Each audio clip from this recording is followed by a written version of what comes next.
All right. Okay. Take one was a disaster. Take two, we're here. Welcome to the Catching Up podcast. You'll notice if you are watching on YouTube, you'll notice it's just myself and my co-host Zoe. Hi. Uh, so Colin is unable to join us tonight, unfortunately, but we still wanted to bring you something for discussing worlds because hey, it was a great event, so it's worth talking about.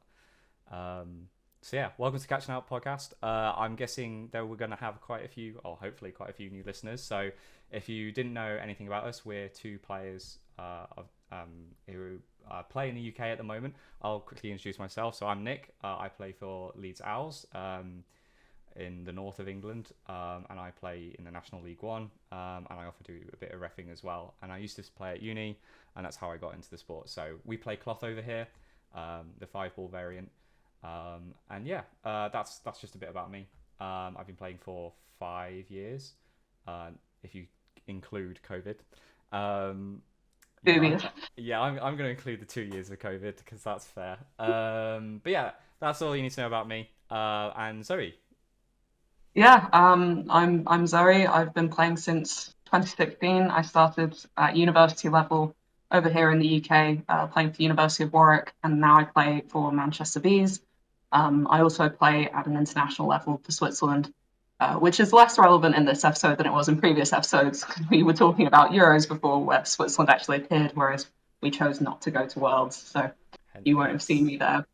hence the big Swiss Hence the flag. Swiss flag. Yeah, yeah. But also So hence why I'm wearing an Aussie shirt in honor of a team that actually did go to Worlds today. yes, yes. And here's me representing, I think, fat face because I have a fat face. But yeah. So let's talk a bit about the dodgeball. So yeah, it was the W. For those who didn't know, I'm sure you should know if you're a part of the dodgeball world. But for new listeners, we had the World Championships at the weekend just gone by. In Canada, in Edmonton, Canada, graciously hosted by them, and it was the World Championship hosted by or run by WDBF, so that's the World Dodgeball Federation, and it was the first World Championship event hosted by them that hosted both foam and cloth, the two international variants of dodgeball. We are aware, Americans, there are more different types of dodgeball, and I believe Japan, you also have your own version of dodgeball as well. But I love Japanese dodgeball. It's so cool. But yeah, sorry, go when, when, on. when I was first introduced to dodgeball, it was someone I knew from Malaysia, and she mentioned to me the Japanese form because that's what she'd played. So when I first started playing dodgeball, I was like, this isn't like I'd been explained. Um, and then someone was like, oh yeah, that's the Japanese variant, and realized, yeah, there are many different types of dodgeball. But yeah, we're going to I focus on don't know if you've foam and ever. cloth. Sorry, yeah. So no, sorry, I go on. was going to say, I don't know if you've ever gone down the specific rabbit hole of trying to find like dodgeball video games, but one of the only ones out there that exists is Mario Dodgeball, which is on Mario Sport Club or something like that. I can't remember what it's called. It's a really small, like, it didn't do very well video game, where it's kind of like Wii Sports meets Mario, but they've got dodgeball on it. And I remember buying this drunk one night and playing it with my flatmate Leah, who plays for Bedford Rangers. Like we played it, we were just like, "What the hell is this? This isn't dodgeball." And then like a year later, I stumbled across Japanese dodgeball videos on the internet. I was like, "Oh, it is dodgeball. It's just Nintendo is obviously going to do Japanese dodgeball if they're going to do an adaptation." So it's a very good game, or it's the best dodgeball game there is because there aren't really any. But yeah, Japanese I dodgeball. mean, to our millions of Japanese listeners, I am so sorry if we've completely butchered our description of Japanese dodgeball. So please get in touch. Let us know that how wrong we are about Japanese dodgeball, and just let us know. I would say the only other game that I've come across is Knockout City, but that's not really dodgeball. Yeah, that's not really dodgeball either. That's just a game of tag on PC, Yeah, really. But yeah, not anyway. dodgeball. So yeah, back to WDBF and the cloth and foam variation we're going to be talking about.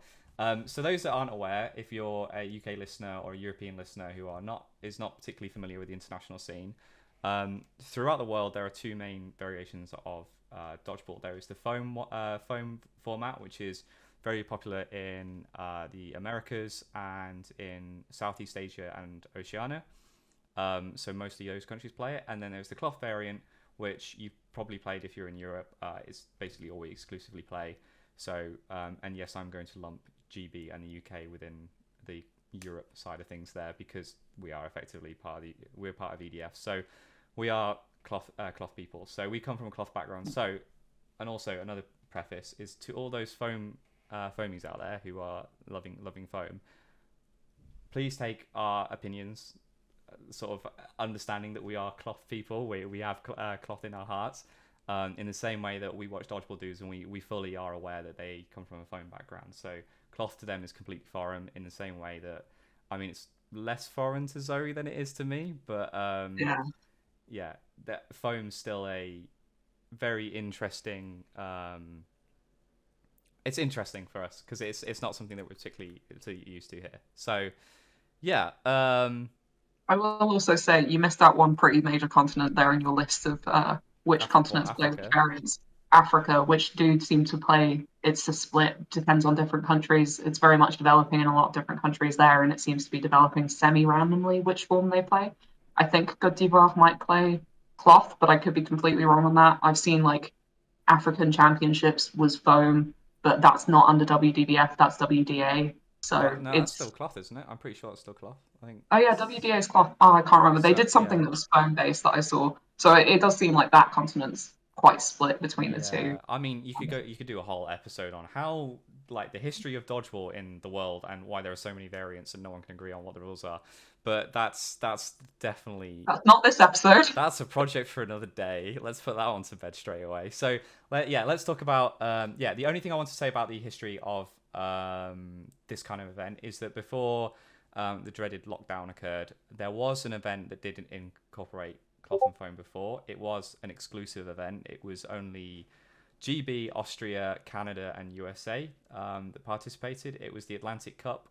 It was held in Manchester back in 2019. 2019, I want to say. Yeah, it was April 2019, in which GB was represented as GB, I believe, and then you had Austria that came over, Canada came over, and USA came over. But yeah, that's the only other time that we've seen cloth and foam sort of in the same sports altogether, at least as far as I'm aware. To say this was like a mammoth undertaking is a bit of an understatement, because we know how taxing Euros is, and Euros is 16 countries that play the same rule set. They're all quite familiar with it, and they just turn up and play. What Dodgeball Canada had to deal with and WDBF had to deal with this is that there was 6 different divisions occurring, 6 different gold medals available, with 2 different rule sets, with I think they said they were hoping 25 countries were going to come, and they sent out 80 invitations, so this could have been massive. It turned out slightly differently, unfortunately, but you know, the world works in the way the world works. So we are gutted for the teams that couldn't make it, including Switzerland. But yeah, if you want to read up more about that, I'd suggest go follow WDBF, because hey, they're the governing body we recognise. So go follow them, and they've got a bit of a post explaining what happened.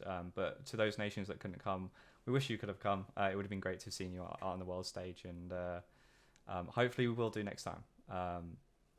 But yes, I think the interesting thing, like, you do have to remember when you're looking at this event, it makes the impressive thing so much more impressive, and the sort of failures, quote unquote, less bad, is to just look at it and be like, it's insane how different the event could have been. It could have been in Scotland, right? Like, it was originally meant to not be in Canada. Glasgow. It was meant to be in Glasgow. And then it ended up being in, they changed whenever that was to make it to be in Canada.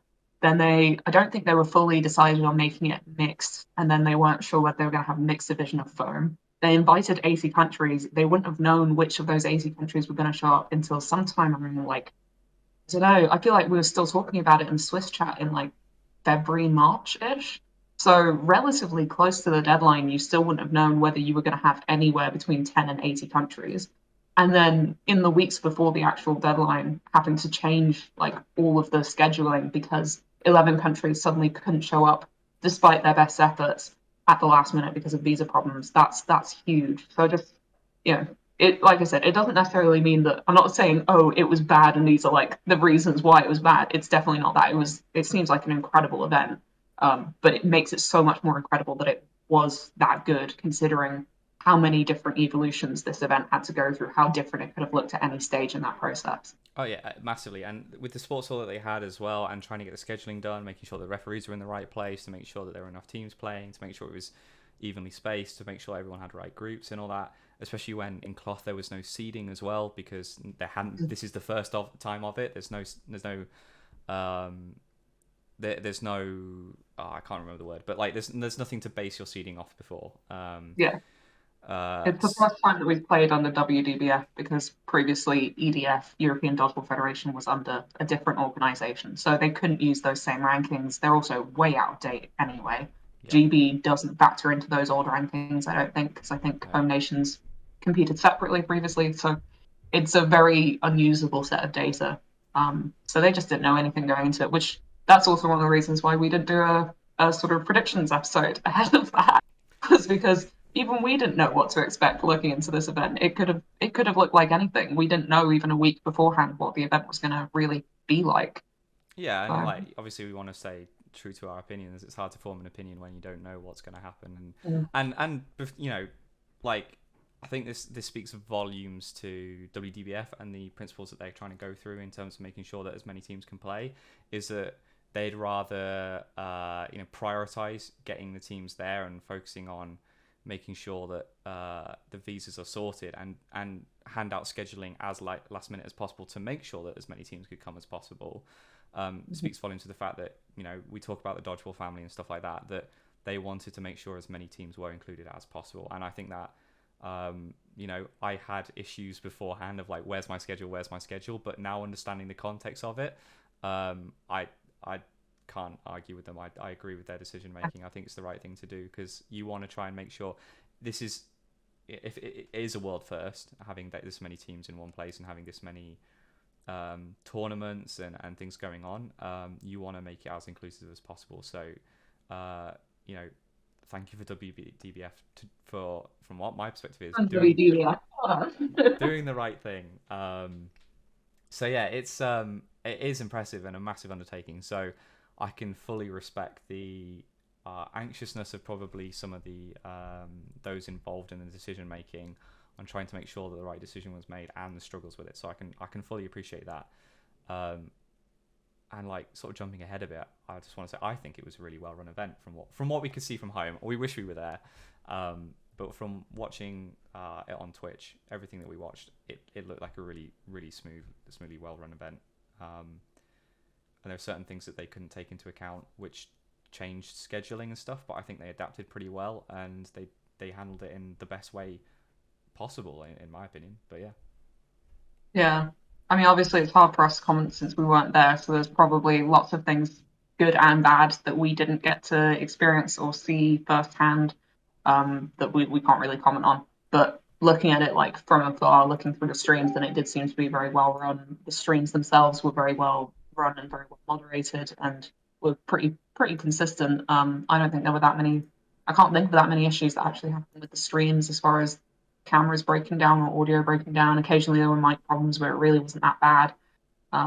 Considering like it did seem to be a little bit sometimes in the middle of nowhere. I know that there were worries that the internet wasn't very good in the hall, and so they were worried that things were going to shut down at any moment. And then there was a power cut on the Saturday. But it seemed to occasionally, it felt like it was the middle of nowhere, and that they were going to suffer from that. But it actually didn't come across like that in the streams. Like that was just what people were saying. I didn't really feel like it suffered from it.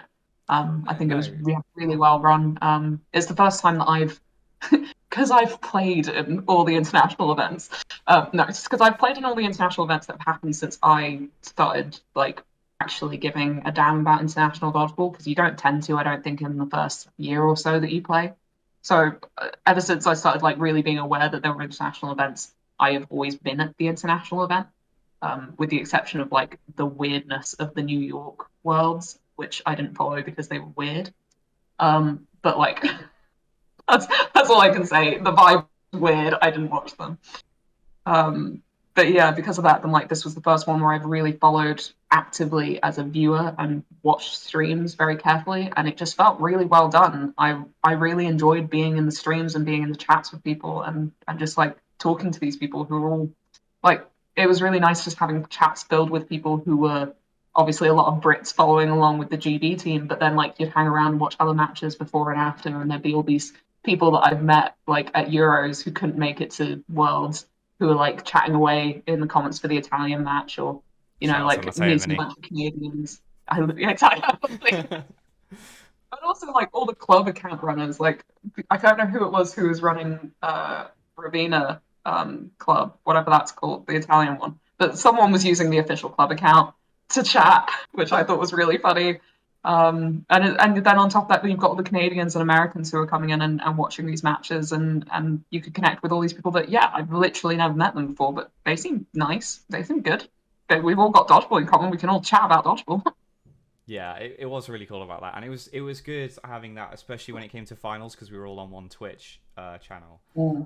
We were able to, chat with people about foam, about cloth, and honestly get foam people's honest opinion about what their experience is watching cloth, and we can voice our opinions about watching foam.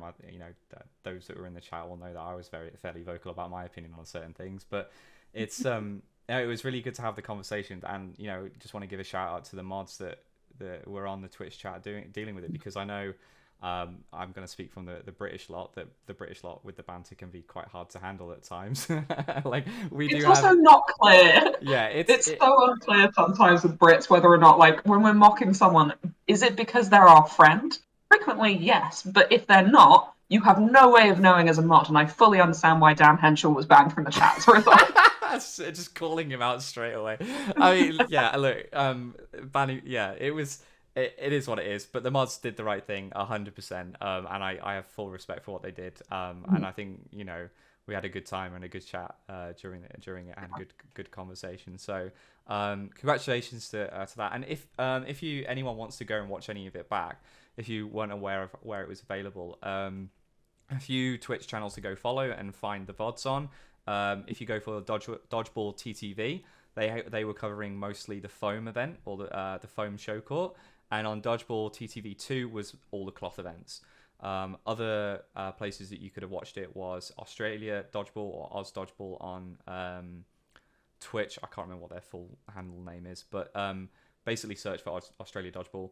And they were doing they were basically following the Australian team around and trying to cover cloth and foam for that. And also House of Dodge were covering as much as the GB events as they can. So if you want to go watch some of them back, go find them on Twitch, give them a follow, and you should be able to find some of the VODs there. So you should be able to see it. So the fact that there were people who were volunteering to mod 2 different chats that had, I want to say both channels were averaging at least like 600 viewers per game. I'd say it's roughly about. They all have the actual stats, but based on what I was looking at, it's about 600 viewers. That's quite a lot of people to deal with, especially when they're talking about things that they're passionate about, such as dodgeball, and whether their teams being treated fairly or not. So big shout out to them, and big shout out to Canada Dodgeball for organising it, because or Dodgeball Canada, sorry, need to get the right way around. Dodgeball Canada for organising it, because I believe it was also streamed on another service. I can't remember what it was called, like Fliss or something like that. Was it one of the CBS things? CBS Access or something? Yeah, there was loads of coverage on was it? There was a CBS thing or something like that. There was Australia had it on Sports 7, and then there was, if you went on the WDBF website, they had another streaming service as well there. I'll quickly Google it on what it was, but big shout out for that production, because that's not easy. And in a sports halls aren't really designed for that kind of thing, I don't think. They're more focused on hosting the actual sport, which I think from what I understand, everything I've heard about, was a really good venue. We stream, that's what it's called. But yeah, it looked like a really good venue. Like it looked like sprung wooden floors, which I think I think it's quite common in the UK to have that as well. I do love the fact that the first thing that every dodgeballer comments on whenever we're asking about like halls is what was the floor like though? Like Yeah. ahead of Euros, we were analysing the photos super carefully, trying to work out like what the flooring was going to be. I'm sure people who went to Worlds are the same with this venue. Like, it's just like, but what's the floor like? It's a very serious conversation because people want to know what their knees are going to look like before and after the event. Yeah. Um, so yeah, for the again those new to dodgeball, the reason that people care a lot about the floor is because when you're running up and down the court, first of all, you want to have good grip so that you can um, plant your feet and throw and not slip and injure yourself. And then also the other side of it is when you're dodging or trying to make a catch, a lot of people like to slide sideways or try and hit the deck with their knees. So sort of lean forward and hit their knees into the floor. And having something that's more slippy and sprung minimizes that impact. So keeps things nice and safe for the players. So that's why it means so much. And I think it looked like a really good venue. There was plenty of space for the courts. I felt like the courts were pretty well marked out. It was quite nice that the volleyball courts were a different shade of wood to the rest of the thing. Gave Mm. it very clear. So and that actually leads us nicely on into the rules topic because um, there are a few changes ahead of this event. And one of the ones that we're gonna segue on smooth segue is the sizing of the courts, or at least from a cloth perspective, changed slightly. So I say change slightly because it is in the EDF rules that it can be the same size as a volleyball court, and I think that was the directive that they took. WDBF was that it's in EDF that you can do this, so therefore they went with it rather than going with the standard size courts, which is slightly different and marked out slightly differently. Because in the sports hall that they had pre-marked changed dyed wood for a volleyball court and then like the rest of the sports hall essentially. So what they could do is they could use the volleyball court markings as essentially the markings for dodgeball, which I think worked pretty well for foam because the markings are identical, I believe. Please don't come after me if I'm wrong. I'm sorry, I'm not hugely read up about foam. But it looked like they were using the white lines that were marked out and painted on the floor for volleyball as the same for foam. Cloth is a bit different because I'd say volleyball isn't as common in Europe, at least in the Yeah. western side, definitely the western side of Europe. I know it's quite big in like Poland and stuff, but so we don't have that many things, many sports halls like that have like that. Most of our sports halls are covered in badminton courts, so and our court is bigger than a badminton court quite significantly. Um, Quite so a British stance as well that you're taking there. I'm not sure that that's okay, necessarily my lived experience, but yeah, volleyball I wouldn't say is like the de facto popular. Handball is yeah, massive.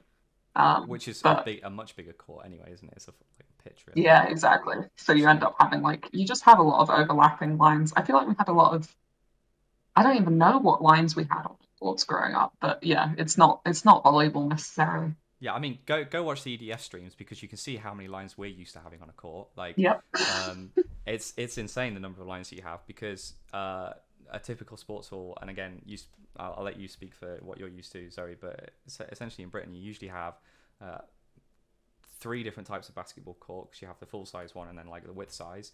You have badminton courts. Sometimes, if you're in a really big sports hall, you'll have indoor hockey court, indoor hockey markings as well. And then sometimes you'll even have volleyball markings occasionally. And volleyball just like trounces all of them because they just decide, now screw it, we're not going the horizontal way that badminton is. We're going right through the middle. So that really adds to it. So you end up with loads of markings with different colors, and then we're like, oh well, we want a dodgeball court, so we put another color down. Um, so I think we're relatively used to that kind of like having to deal with different color markings on the floor, but it doesn't help the players having that many markings on the floor because they still tracking back need to make sure that they don't line fault. But yeah, so yeah, sorry, off topic. Back on topic. Lines. What actually happened was the Euro the cloth rules changed, or the cloth court was slightly different. It had a bigger neutral zone, so that the throwing distance was the same as what we're used to in European dodgeball rules. Yeah. And yeah, Yeah. The yeah, other thing to point out as well is when you were talking about foam there, you said, this is the de facto foam court. That was the men's foam court. That's something that we don't do in cloth. We don't have a distinction between men's and women's courts, partly because mixed dodgeball is kind of the default that we all start off with, I think, or at least not so much in the UK anymore, but in a lot of European nations it is. So there's a need to have a standardized court for mixed or co-ed, as the North Americans seem to call it. Whereas that doesn't seem to be as big of a thing in North America, and so I think they've kind of evolved having two separate streams, and so having two different court sizes and having women's dodgeball in one place and men's dodgeball in another place that worked for them. Whereas the way that it's evolved in cloth dodgeball hasn't been like that, and we've got the same court sizing for the two genders. Yeah. So that's something that I think that was looked into when they were looking at the new lines for WDBF, and considered whether or not they were going to create a women's court sizing for cloth. I don't think they considered standardizing foam to one gender, but they did consider it in the other direction, which that's something to read into. But either way, at the end of the day, the decision was made that we're going to keep the court sizings the same in cloth roughly, as far as like we're going to have the same size courts for men and women, make them bigger, but make the throwing distance the same. So that way you're not disadvantaging people who don't have as strong throws. Because obviously if you make the courts bigger, then especially women who are starting off in cloth, so like the foam nations who are creating new cloth teams, I think would struggle with it if it was any further. Just because they're still getting used to the grip, still getting used to the throw. And on top of that, if you start introducing even further distances to start throwing, that's just going to throw them off. So I think it was good that they increased the size of the neutral zone to make space for the fact that the court was bigger overall. So then you make the neutral zone bigger than EDF, so that way the throwing distance is the same. You're not disadvantaging a throwing. Yeah, and it's an interesting one because having watched it, I do feel like the larger neutral zone did impact the way people play. Yeah. I haven't spoken to any of the players out there, so I'm this is just from watching it, not from playing it. I can't comment on that, but from watching it, it did feel like there was a lot more one-step counters. Where people were taking, after a throw was taken, they were taking one step up and throwing, because with a larger neutral zone, people were pushing it forward a bit more.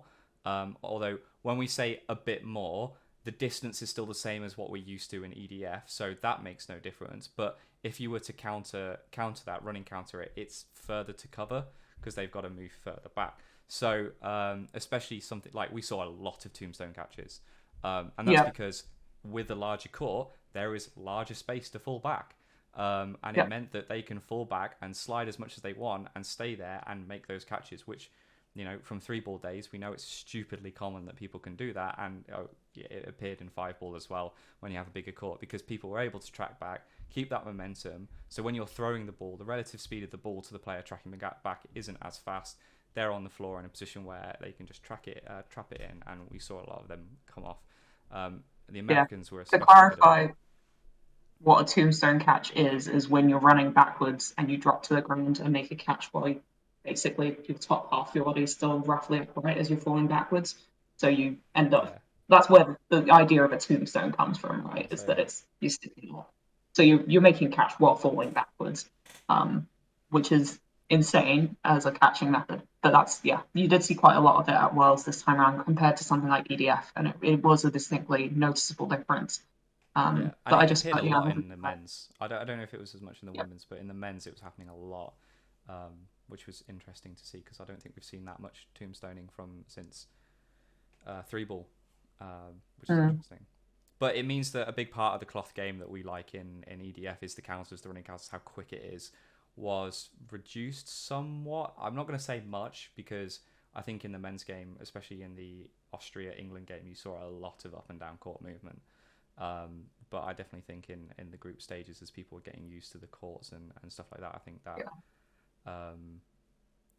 I think by the time the competition ended, then it was kind of similar-ish to what we're used to seeing. But I think the first few days it did feel as if people were adjusting to it, trying to find a new way of basically doing the same tactics but in a good court. And they got there. It just takes a few days. It's the same thing that you see at Euros, We in the UK don't have the same rule set as the rest of the Europeans. So the first few days of Euros, you can actively see quite a lot of the GB players like playing in their own individual nations who are just kind of there like struggling to adjust to the new rules and the new court sizings, and then after 2 days they're fine. Yeah, and to emphasize a point that came up in chat a load of times is that the ball placement rule is not a rule that people in British dodgeball play. It's not in cloth rules in British dodgeball, just in the United Kingdom. It's an EDF rule. I'm not gonna like go into like whether I think it's good or bad. I actually have mixed opinions on it. I'm happy either way, to be perfectly honest. But it's a thing that British dodgeball players in cloth are not used to doing, whereas the European teams are, because they play EDF rules in their national countries. So for the foam players that are coming across saying, "Oh, this rule is stupid, we're not used to it," or whatever, we are very aware of both the pros and cons of both sides of the rules because we play it really often. So we know what the pros are, and we also know what the cons are. And where we've netted out is that we're still making up our minds, I think is fair to say, because British Dodgeball haven't like changed any rules yet, and EDF aren't looking like they're going to change their rules back. So for the foams coming across, we have experience in this. We have played on both rule sets before, and we know what the pros and cons are. I know for you guys, it'll probably seem really stupid, because in foam, why would you ever do that? Why would you ever place the ball on the ground? In cloth, we've played both. So just understand that there are players that have gone through both of it, and they understand that. So, we're aware That of was it. one of the interesting things for me talking to people was that, like, yeah, that was one of the things that came up where someone was saying, oh, well, it's impossible to place the ball down. You can see that GB can't even do it. I was like, yeah, of course GB can't do it. They don't normally do that. Like, it's not, we're not used to it. But it was one of those things that I was thinking about afterwards. I was like, it's actually quite nice to see people not being like perfect at every single element of dodgeball. It's one like obviously GB were fantastic in most things that they did, but looking at GB foam or looking at like USA cloth, watching incredibly talented players make like silly little mistakes is weirdly nice to me in the way that like it reminds you that these are people who are learning this skill set, and that like okay, that means that it's fine for me as someone who's now picking up foam, trying to learn it. It's okay to be not amazing immediately. No one's going to be amazing immediately. You can take the best foam players in the world and put them in cloth, and they won't be amazing at it yet. They'll get there. They were pretty damn good, but like, give them a couple years, they'll be there. But it does take a little bit of time. And so there's something quite nice about seeing, I don't know, seeing people testing out those different rule sets, trying new things, and therefore not being perfect and growing over the course of the competition. That I just thought was really nice and encouraging to see as a player who wasn't there and as someone who's trying to learn all these different rules. It's quite nice to see that no one's doing it perfectly yet. And so we're all kind of in the same boat. As much as you can say that when you're looking at like the top, the creme de la creme of dodgeball, and you're like, yeah, they're just like me. It's like, no, they're not. But in that one element, they were. Yeah. And at the end of the day, the GB players anyway, we play in nationals.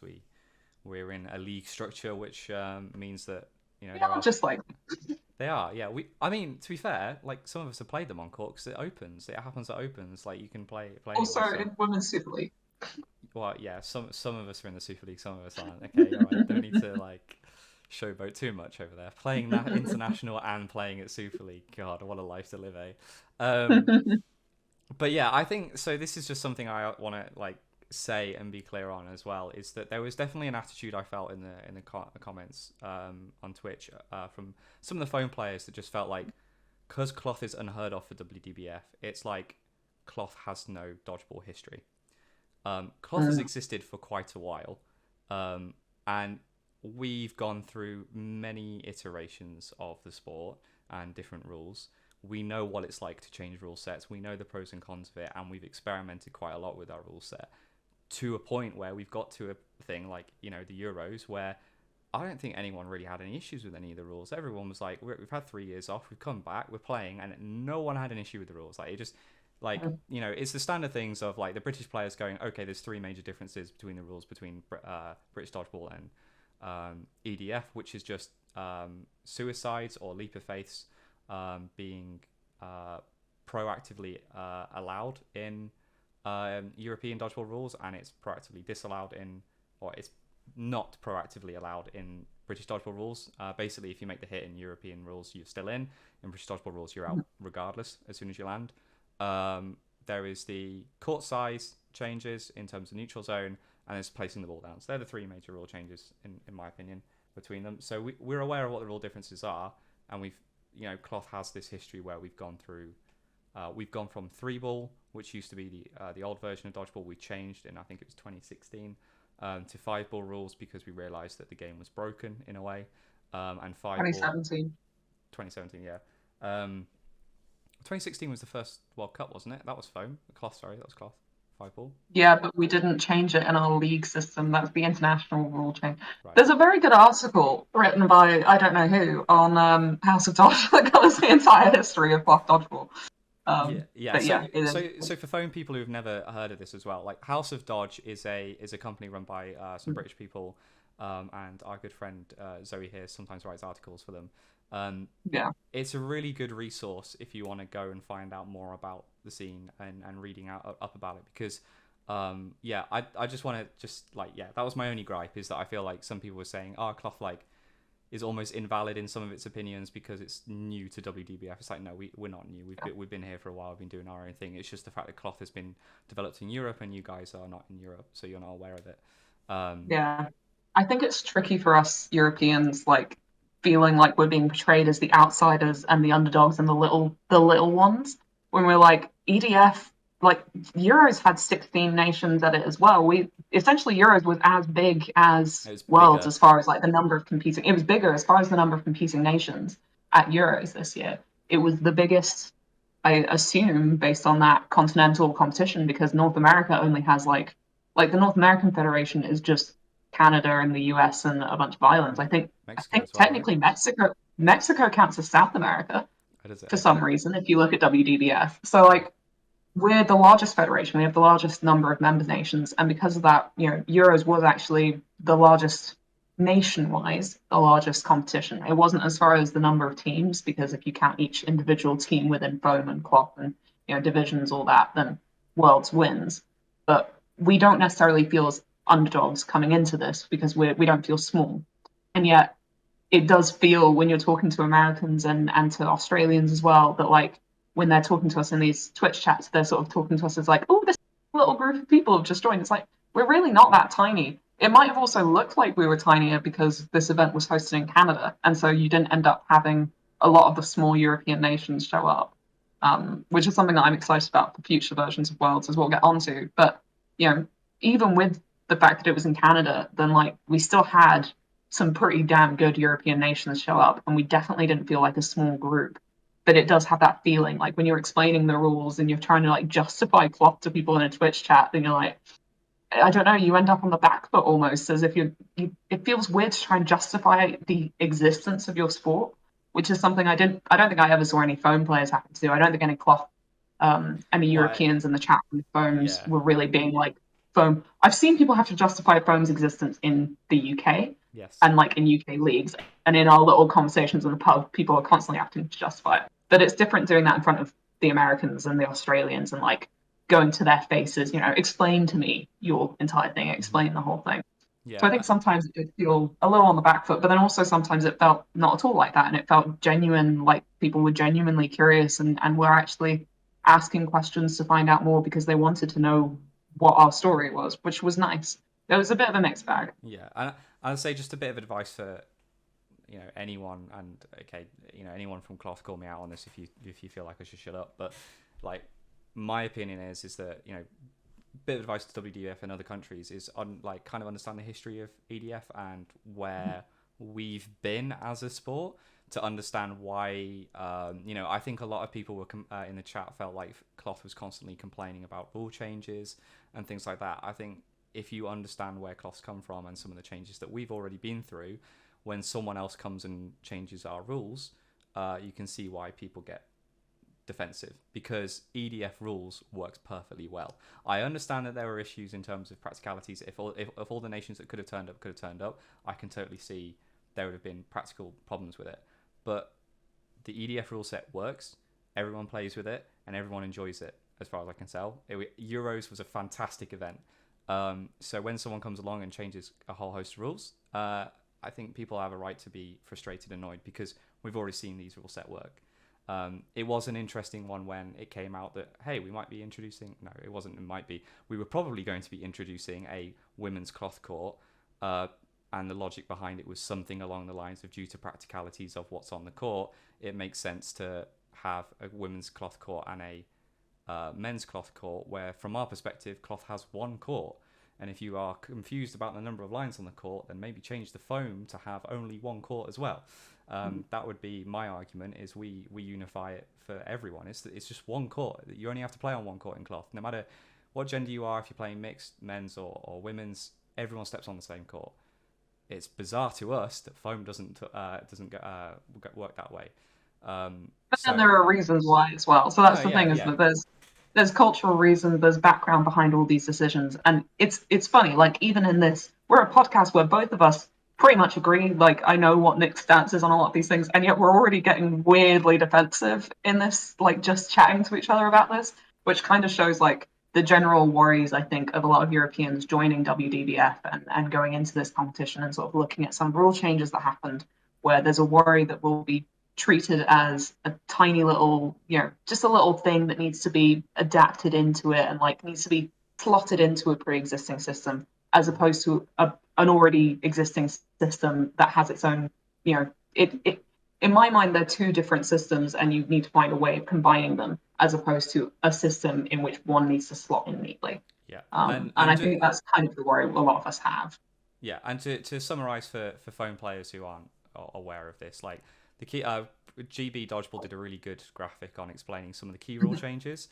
So just to go through them quickly, and I'd like, again, these are, if you're a European player or someone in cloth and you've been playing cloth in Euros, or you play at your home country, then this is why some of the rules seem slightly different when you're watching Worlds, or if you go back and watch it back, why it was slightly different.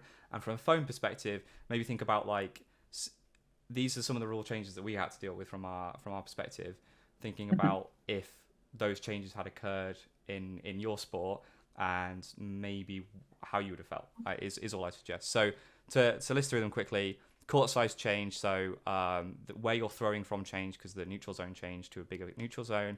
The court was larger.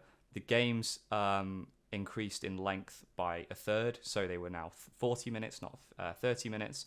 And there were 2 timeouts to help this. I think that's to line up with foam. Players start on the court instead of off the court, and this is another rule that we can go into another time. Outs is, they changed the definition of when you're out, which is a pretty key rule for Dodgeball.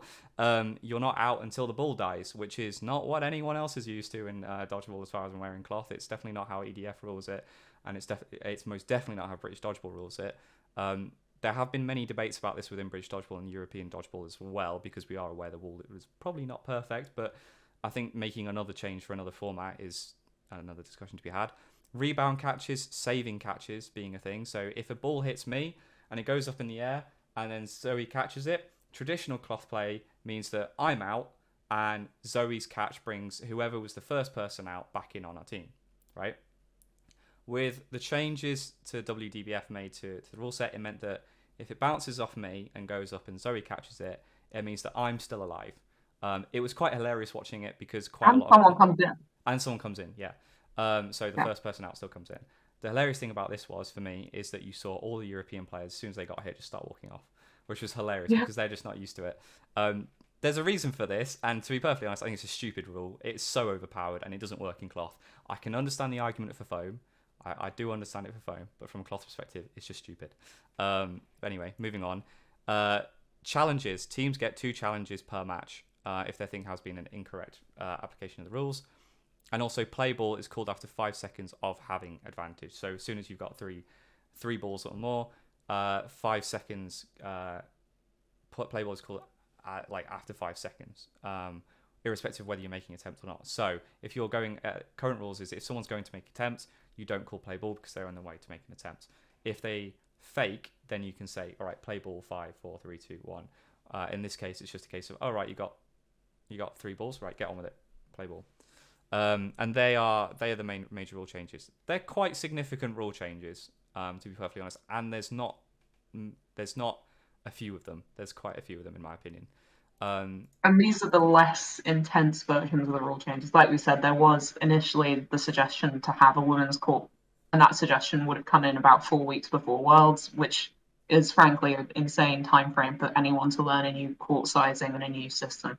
But that didn't end up happening. So yeah, so the only thing that's like from my perspective that's worth saying is that there are a few rule changes there for people to get used to. There are a lot to do with unifying the sport with foam, as far as I'm aware. You can see a lot of the foam's influence on it. I think the bit of the most disheartening thing for me is that, as far as I could aware, there wasn't anything that bleached over into foam. There wasn't any uptake from foam in some of the cloth logic. I'm gonna say my piece now. Keep them separate. I agree with what was said on the Dodgeball Dudes video. I think they are two wonderful sports as is in their own right with their own rule set, because the rule set is designed for the balls that they've got and it works. I think it's gorgeous and it works. Like, let cloth be cloth, let foam be foam. That's my opinion. I know a lot of people saying we need to unify it so we can get into the Olympics. I don't think that's necessary. We need to see what the IOC say when we get there, when we have that conversation whenever it happens.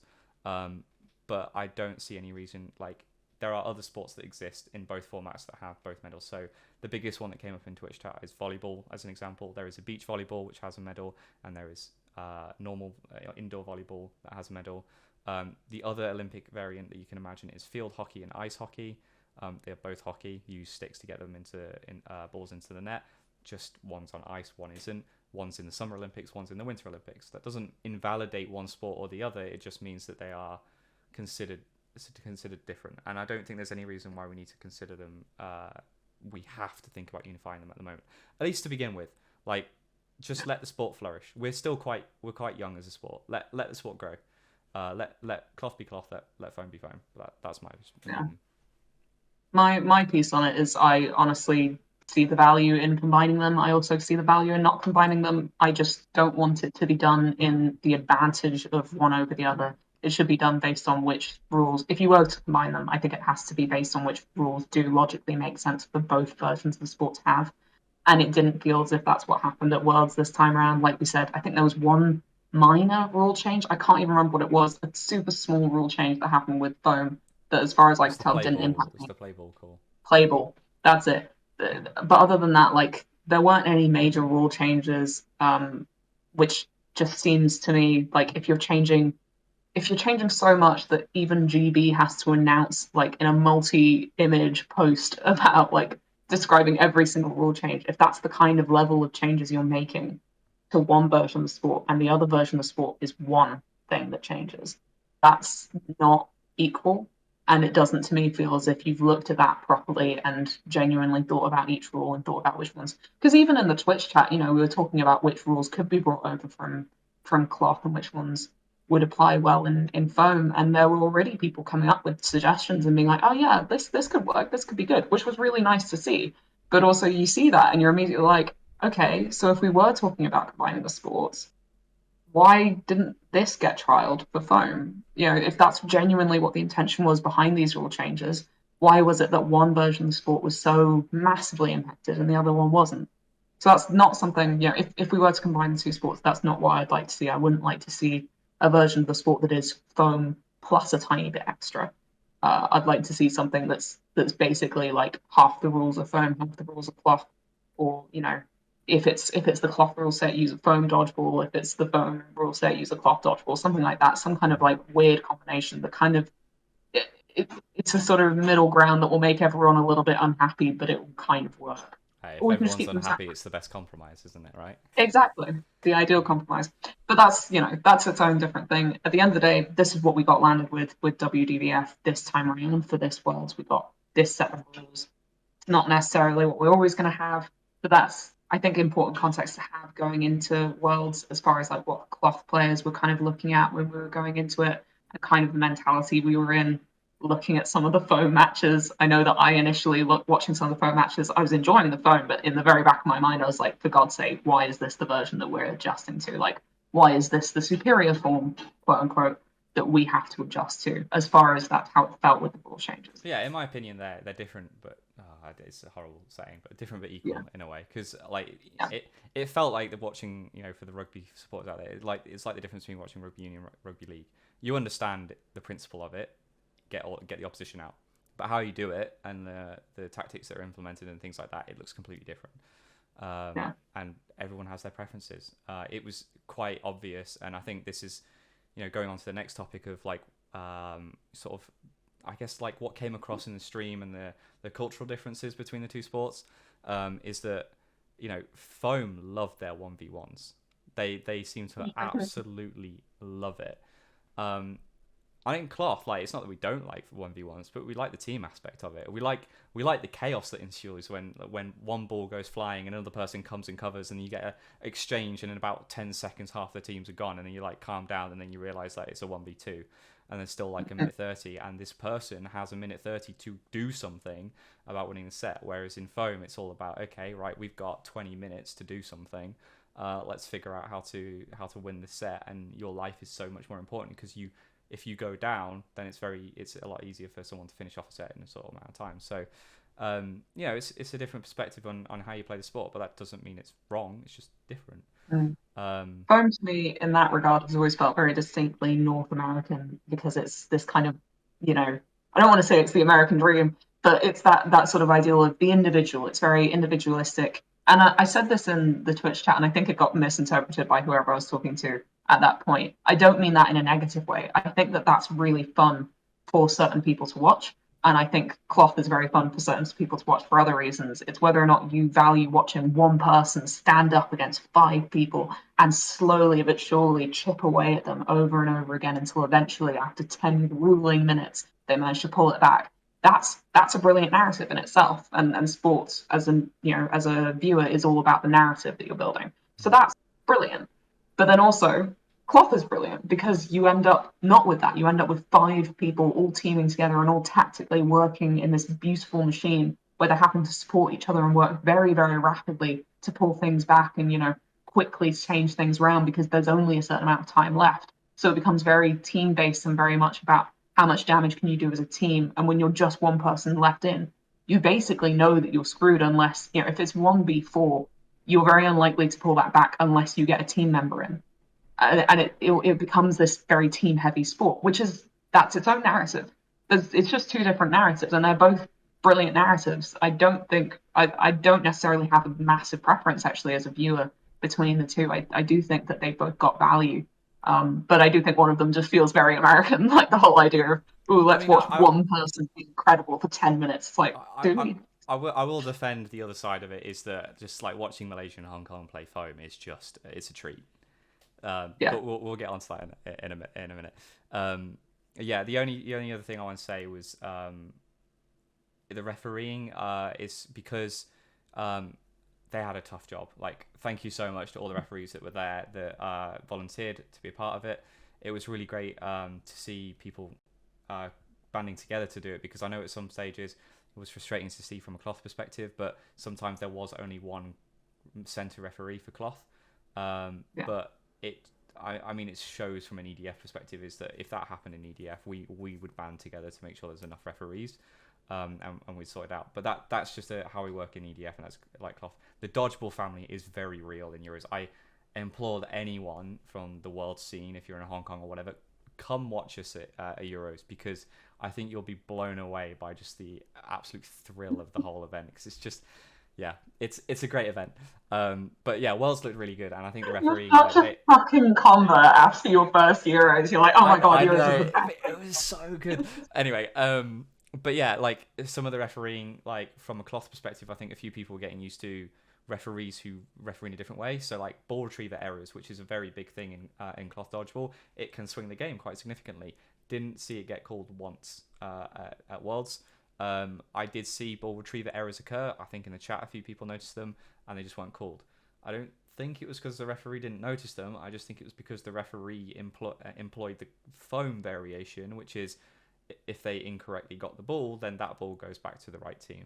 I think that's just how it is done in foam. But that's something that's very different in cloth, and it does have quite a significant impact, because when you're in a time set, it does have an impact. So that was just another thing to get used to for the cloth players, is that referees were refereeing slightly differently. But massive kudos to the referees for that they had to, obviously the players had to ingest a new rule set with 3 weeks left before a competition, but the refs did as well, and some of those refs were not cloth refs originally, I don't think. I do think that they got quite a lot of Canadians involved, I would imagine, because why would someone travel all the way like from Europe to go referee? That's not very many people who could have done that. So it would have been relatively new to the sport people that are reffing it, and so that's tricky. Like it's hard to referee dodgeball, any version of dodgeball. It's so quick, it's so fast paced, and it's such an intense environment as well at Worlds. I can imagine like any international competition, any high level competition in dodgeball is going to be very intense. So I would not have wanted that job, and I'm in awe of people who do. I think they really pulled the sport up. We couldn't do it without them. So massive well done to the refs for actually for doing it. Yeah, massive props. And this goes on to the next bit. Is just a bit more about the organization and stuff. It's just like the app, whatever they were doing to update live scores with the website. It was a bit janky at times, but was actually really cool. It works, from my perspective, worked more times than not. It was just a bit weird because sometimes the scheduling was misaligned. That just meant that what you were expecting to see on screen wasn't where you thought it was. But that was nothing to do with the app as far as I could tell. It looked really cool. The way that it came up on stream as well was awesome. I love that. And, final word on the organisation from me is that amazing job by Dodgeball Canada to get so many sponsors. It's great to see that much support for the sport. Having sponsors such as like Canada Air, I think it was Marriott Hotel that was doing the hotels. Yeah. Having a fast food one there as well. Getting a dedicated beer provider as well, because we all know that alcohol. Like, there's one thing that foam and cloth can agree on is alcohol and dodgeball mix well. That's one thing we can all agree on. I would have loved to have seen what the after party was like, because that must have been fun.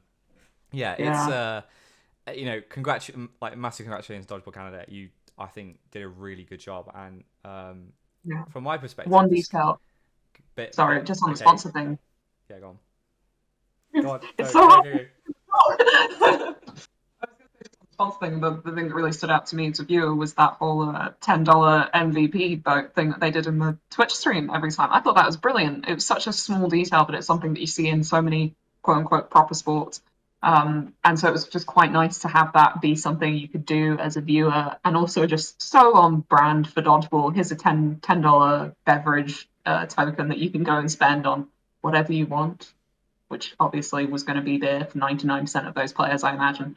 And it's just like, how perfect, how brilliant for dodgeball. I don't know, it worked so well as a sponsor, and I just really liked that one in particular. I thought that was a really nice touch.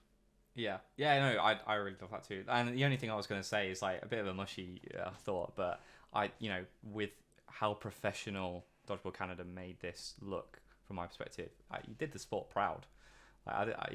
Like from my perspective, I was like, this is awesome. Like, we were talking in our little chat for the podcast about how cool it is to sit and just watch dodgeball on the TV. Like, we like to imitate it sometimes by putting like YouTubers and stuff off, like, to rewatch matches, but like having it on the TV and then also like and getting involved in the chat, it was really cool. So yeah, it's really good to see all the stuff that was going on there, and massive props to Dodgeball Canada for it, and WDBF for it. So yeah, should we get on with some of the like actual dodgeball that occurred? Let's talk about dodgeball on this dodgeball podcast. Yeah, so let's start off. Mixed cloth.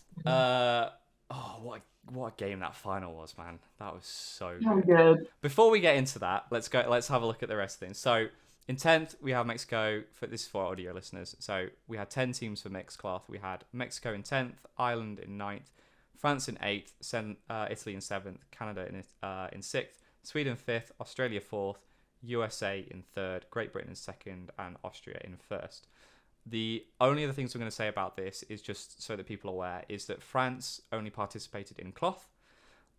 Italy had cloth squads and foam squads. I believe 2 different organisations represented Italy, for one for foam and one for cloth. That is a whole nother conversation. And Australia, USA, Great Britain, and Austria, I believe, also had different squads for foam, cloth as well. Ireland, and I don't know about Sweden, I'll be honest. Canada also had different squads for foam and cloth, I believe. Ireland did their almighty best, massive respect to them, to play as much foam and cloth as possible.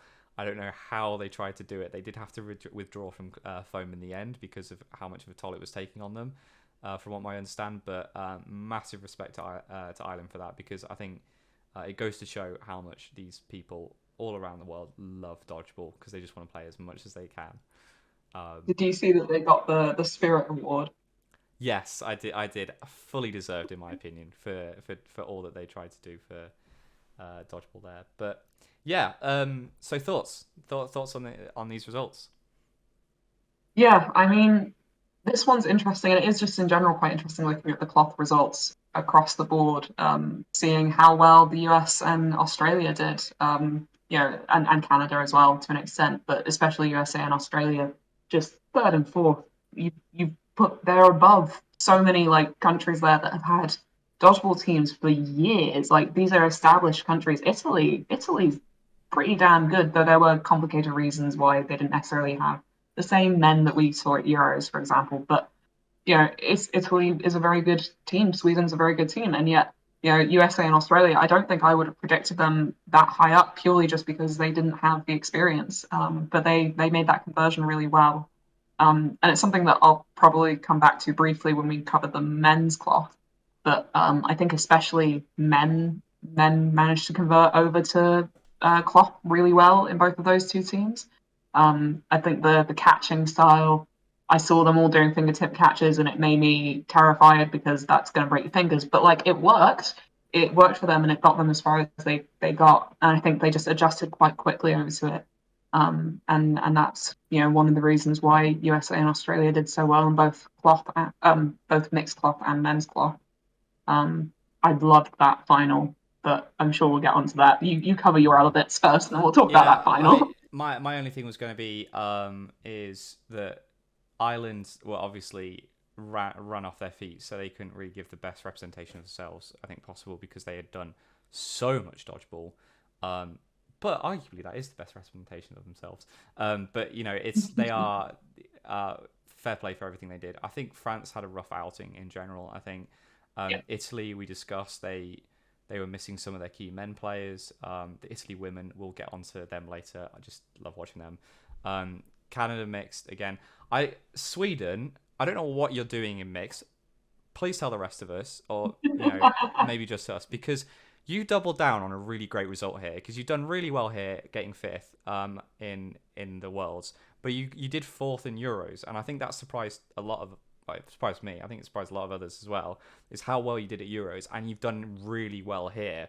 Like just incredible playing from them in mix. I don't know what it is about their mixed team in particular. Maybe it's just like amazingly good chemistry. But they play really well. They know how to pick apart other teams in mix. Just really amazing play, to be honest.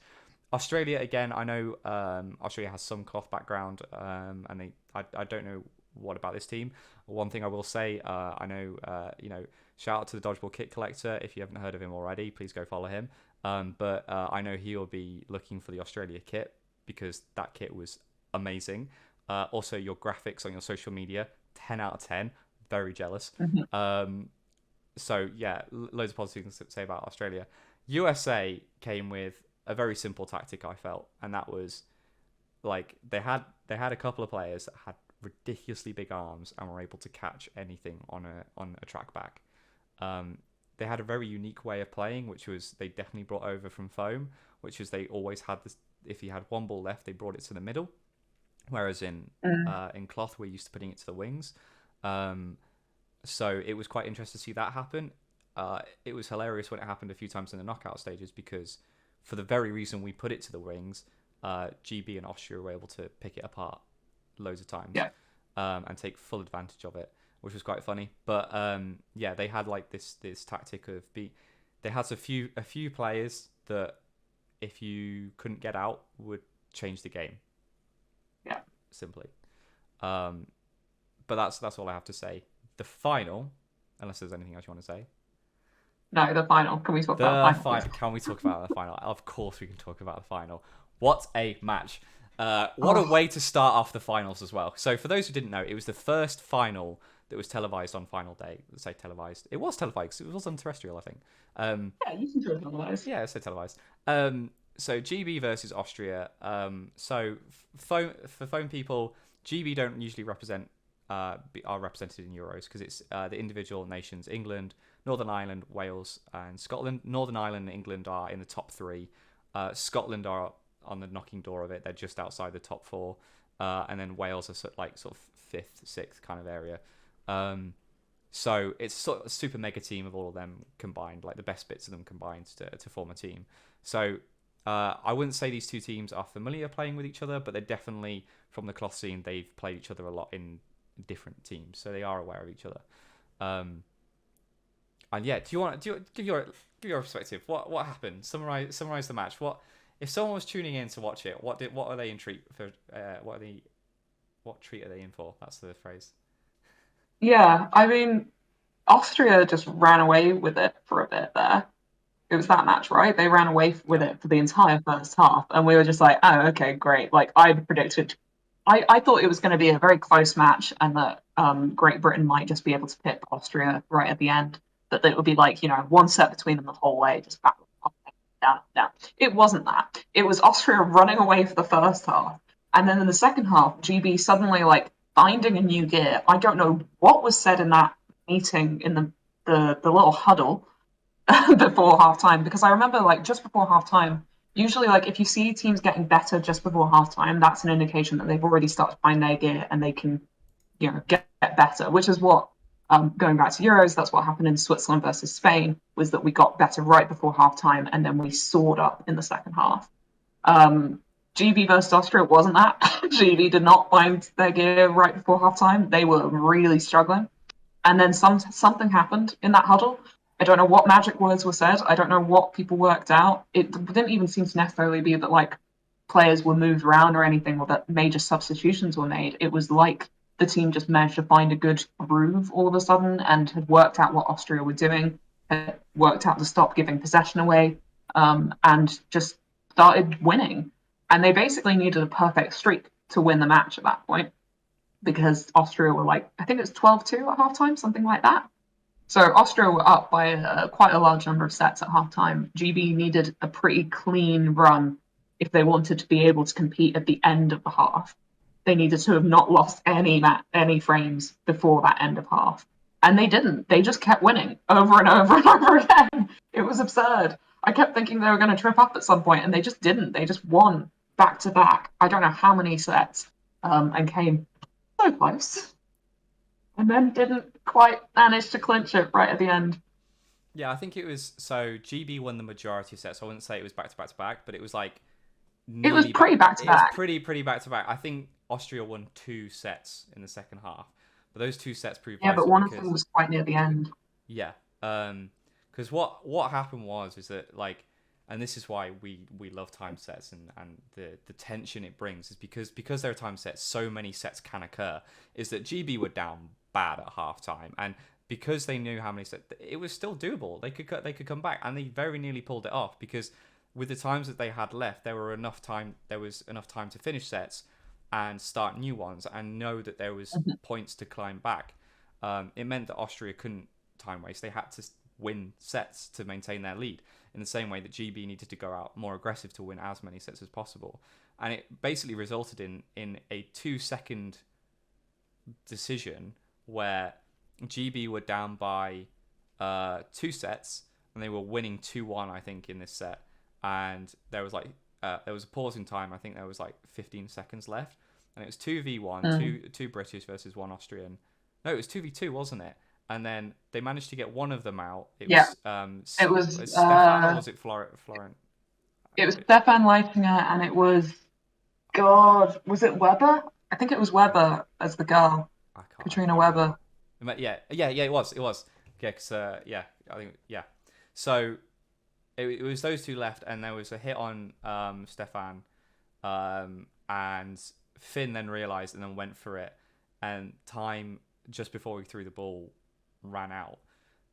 So the reason why this was so tense is because if that ball had been released before and he got the out, there would have been a 90-second set, which meant even though GB were down a set, there is 90 seconds if they won one set that they would tie the game up, which means that they would go for overtime, and then it would be a last set decider. Because in that 5 seconds or so where it was just like, oh, we need to hit this last person out, that decided the whole state of the game. If this person can stay in, the tension in that match right then was so high, and all the Cloth players recognised it because they knew what the implications were if they got them out.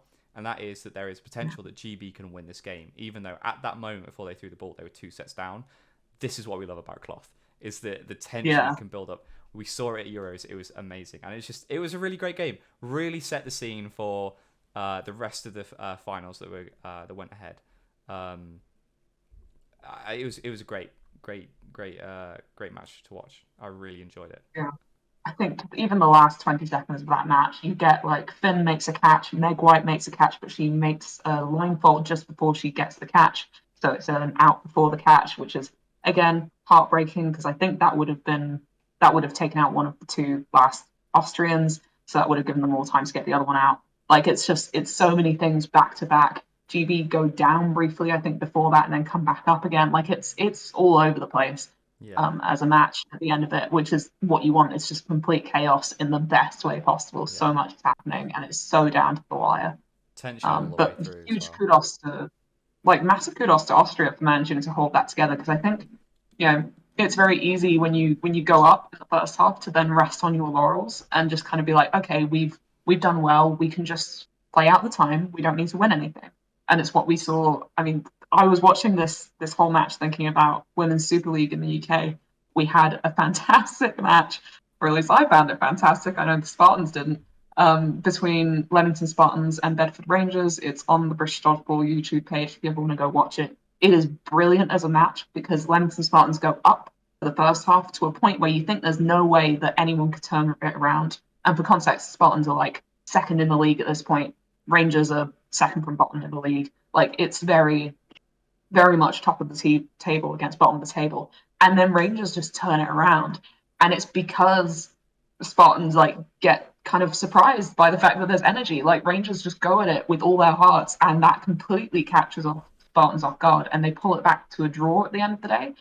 And I was thinking about that the whole time that we were watching this Austria GB match, because I was like, oh my god, Austria are pulling the Spartans right now. They're completely shocked by GB coming back with this energy. And I think they were for a few sets. And then they picked themselves up and they're like, no, we've got this. This is fine. We're Austria. We're amazing. And just got their heads back into it and pushed back. And it was because they picked up those little sets that it really pushed it down to the wire. And it was very hard for GB to have turned it round at that last bit. Like you said, you're chaining up so many ifs there. It's like, if we'd managed to hit that person out, if the ball had been released, and if Weber hadn't blocked it, then we would have gone through to a 90-second, which if we could have won, then we would have gone into overtime. And it's like, that's so many ifs. It wouldn't have been that many ifs if Austria weren't as good as they were and weren't as good in their mental game at just turning it around and being like, no, we've got this. We can hold on to this. So huge kudos to Austria. Yeah, it's a lot of ifs, but we know in Cloth it's very doable. It's not. It's doable. It happened in Super League. Yeah, it's not unlikely. I think the only thing I forgot to say about people who are watching, to the Dutch that were watching this, there was quite a gang of them in the Twitch chat, from what I understand, they were watching it. Massive kudos to you guys, because as far as I'm aware, you guys haven't got any skin in the game here. I think you were planning on coming. I think the Dutch were going to come, but weren't able to in the end. I think due to costs or whatever. But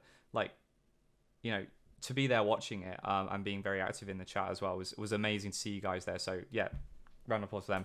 And also thank you, Austria and GB, throughout this tournament to maintain my Twitch points for Dodgeball TTV, because thanks to your results, I said it right at the beginning. I predicted right at the beginning of the finals day that Austria would win mixed and women's, and GB would win men's, and I was right. And it was great because I won all the Twitch points for it. So thank you very much. Greatly appreciated. But yeah, no, it was an amazing game. So yeah, definitely worth watching. So on to the next one. I always have to sort out my graphics here. So we're doing mixed foam. Mixed. Where's that? Foam mixed. That's the wrong one. Beautiful. You've done that really well. Yeah, I do it every time. I'm so sorry. For the audio listeners, That's Nick is once again. He's fucked up so much. It's the wrong one again. Unprecedented levels of fucked up. There we go. Got it. I just I honestly, do it's so much shit, and I literally just show up to the podcast, say my piece. I do so little prep compared to you. yeah. But yeah, well done, thank you. Thank you. Yeah, I'm so bad at this. All I need to do is pay attention to what I'm doing, but trying to talk and also organize it is a No, pain. it's But insane. anyway, so this was the Excuse me. event that we had the most number of teams in. It was mixed foam. We had 13 teams, which is a pain for groupings, but hey ho, is what it is. And we had some great countries involved. I think one thing that I want to point out here is just the number of European teams that made it across the foam. It was great to see USA, Canada, Australia, and Mexico putting an effort into play cloth, but to see GB, Italy, Austria, Sweden, and Ireland coming across to play foam, I And think, Norway. and Norway. I mean, yeah, Of I'll all get onto places. Norway in a second, We'll but get onto having Norway in a second. five EDF nations coming in there and really giving their all in foam. You'll see it in mixed men's and women's. There's quite a few EDF teams that came over to bring foam. So I think you can say that EDF are taking on foam seriously and they do want to compete in it. So it'd be great if I'm looking at you, Malaysia, Hong Kong, if you can come over and also bring your cloth with you, that would be amazing, because like just seeing the Malaysian and Hong Kong style of dodgeball in foam is amazing. I personally would love to see it in the cloth side as well, because so much talent. But anyway, right, for the audio listeners, in 13th we had Ireland, in 12th we had Norway, 11th Sweden, 10th New Zealand, 9th Austria, 8th Hong Kong, 7th Great Britain, 6th Mexico, 5th Italy, 4th Australia, 3rd USA, 2nd Malaysia, and in first place, winning their home competition, is Canada. Well done, Canada. That Yeah. sounded so like, well done, gold medal, get Well sticker. done. I was also gonna clap, but I had like a glass of iced tea in my hand. It also looks like I'm sipping whiskey at the I moment was because it's thinking got that. so little iced tea left, so it looks like I'm full blown alcoholic. But I'm And not. I'm for drinking our this. regular listeners, you will know that it's well known that Zoe does love her whiskey. I do like whiskey now. Yeah. Yeah, this was so much fun. I mean, Norway, I think we have to talk about Norway first and foremost. I've been obsessed with the Norwegian national team ever since they announced themselves this I'm time around. There obsessed. has been I'm obsessed. I think they're amazing. I think it's such a dodgeball story. Norway previously did have a national team that went to, I think in Cancun they went, but that was as part of a TV show. This time round, they decided to go as a team made up entirely of people who work at the same coffee shop. I believe so. Yeah. So that's brilliant. Like, what a tradition you're setting up there. Two two worlds in a row. You've sent the weirdest possible concept for a team. Like, and it's they beat Ireland. Like, they're not the worst Well, I mean, I table. don't think they beat Ireland. I think Ireland retired. No, I think Ireland dropped out. But like, it's still amazing that they went to their first ever international competition, their first ever proper competition. Like, they've trained a little bit against Sweden, but other than that, they've never played. I don't think against any other teams. So their first proper competition, they're flying halfway across the world to Canada to play against people who've been playing this sport for like over a decade. A lot of them. That's insane. Like, that's how are you doing that? That's so funny to me that you would just be like, yeah, sure, let's go spend 2 weeks in Canada, spend like €2,000, and like just get shat on, but have a good time with it and just genuinely enjoy ourselves. And they honestly, they just seem to be having fun. They seem to be having a good time, which is great. That's what you want to see at Worlds. You want to see people just. It I mean, happens you in just what you want Euros to all see the in time, dodgeball in doesn't it? general. Yeah, I mean, Yeah, it exactly. happens in Euros all the time. New teams come along, they play, they get the hook for it, and they see what a fun time it is. And the dodgeball family that's Yeah, in Euros, and everyone gets on really well. yeah. It's what we like to see. It's what we say over and over again, but it's what makes dodgeball is the people. And I personally, I want to know, and please, let us know is. What were the vibes in the cafe like while you guys were playing? Because I want to know, was there a free stream where anyone could walk in, get a coffee, and watch dodgeball in the cafe? Because if that's how it was, that would have been so cool. But no, it's really cool to hear about like all the sort of the vlog style documentary things that they did leading up to going away to play for Norway was really cool, and the information that we could get and understand about like what dodgeball was like in Norway, that it seems to be more like based off of companies and stuff and organizations saying this is a good outlet for people to play in. It's really fascinating to understand because it's not how it's run elsewhere. So yeah, like hopefully you'll be able to meet more of us at EDF and see what the sport's like over in Europe, and how we play with cloth and all those kind of things. But honestly, it's just great to see another team. Mm. So yeah, massive props to Norway for going out there and having fun, because it's what dodgeball's about. As much as we like to say it's as Yeah. competitive as it is. But yeah, Um, sorry, go on.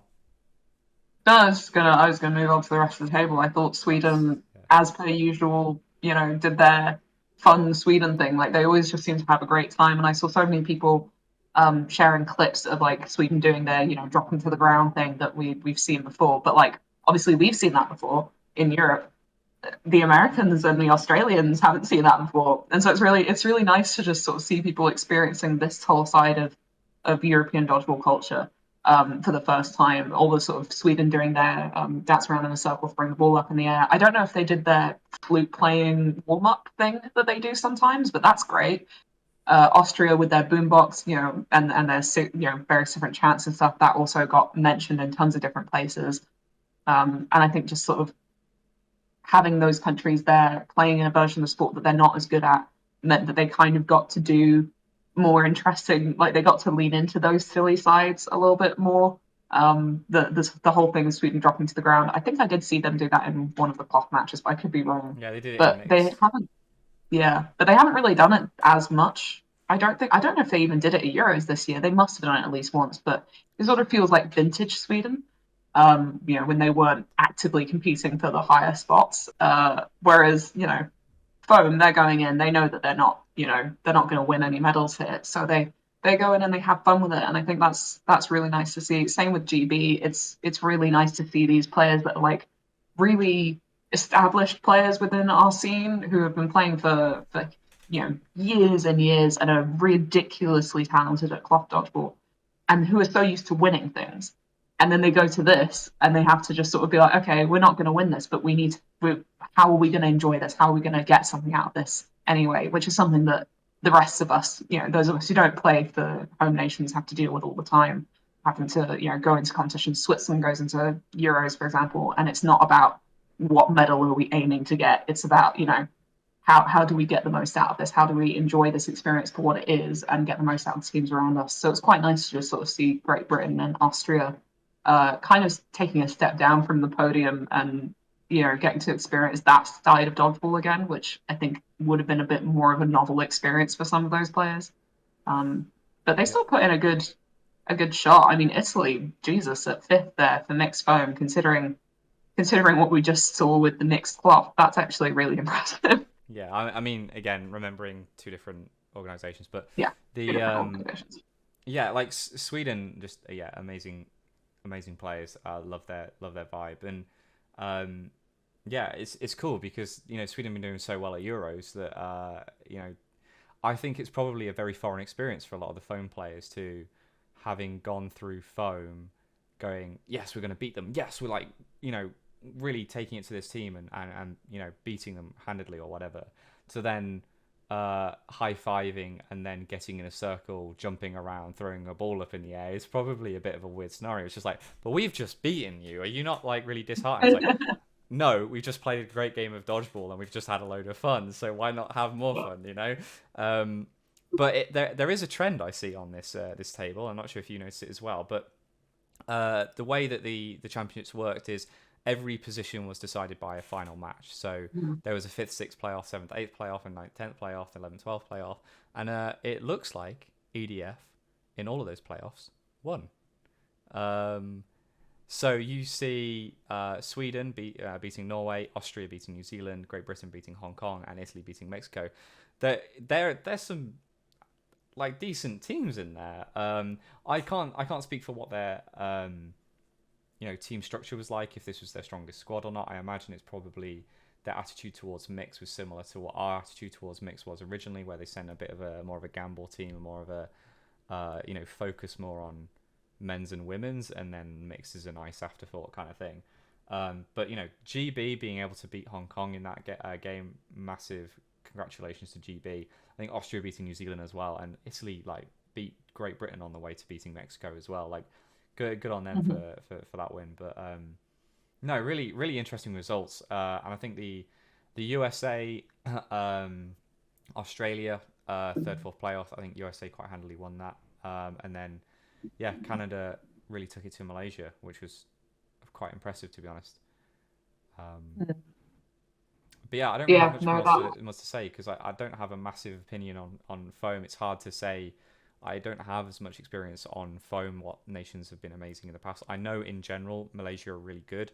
I was a little bit surprised Canada won. I know Canada are really good, but when they played in the Atlantic Cup, I know that USA did much better in foam than Canada. So I was not sure what to expect. So well done to Canada. I guess home advantage really helped, but really you still needed to go out and beat these teams and win. So congratulations, really really good result. Yeah, I think this one was a bit of a weird one as far as the finals, because it was quite a low scoreline. It was, I think, some of the elements of foam that I'm personally not a massive fan of, like the long sets where it's just dragging out. That was something that we saw a little bit in that final, where it went on for quite a while. And I don't think it's necessarily representative of foam as a sport, looking at how the other two finals went.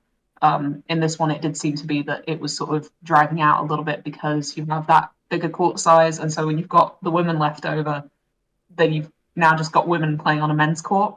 So it's a little bit of a weird feeling, and they don't play mixed foam anywhere. This is the first time there's been mixed foam, as far as I understand. So this is pretty weird as a structure, and pretty novel for everyone involved, I think. But it was an interesting match, just as far as seeing how you can do that, building up a little bit of a buffer as far as your points initially, and then just draining it and sitting on top of your laurels, which is something that it's a tactic, and it's really difficult to pull off. And I think it was just interesting to see. I think it was mixed mode that was that, right? Where it did just sort of drag out for. Yeah, I think so. And it was mixed foam. It was just it was an interesting match in itself. That's a different style to see, and just quite interesting to see those tactics play out, and see how players try and survive, and really focus on the dodge element of dodgeball. I feel like dodging gets lost as a skill sometimes. We don't really focus on it that much. But my God, in that foam thing, it was all anyone was doing was dodging. So well done to Canada and to Malaysia for that final. It was very.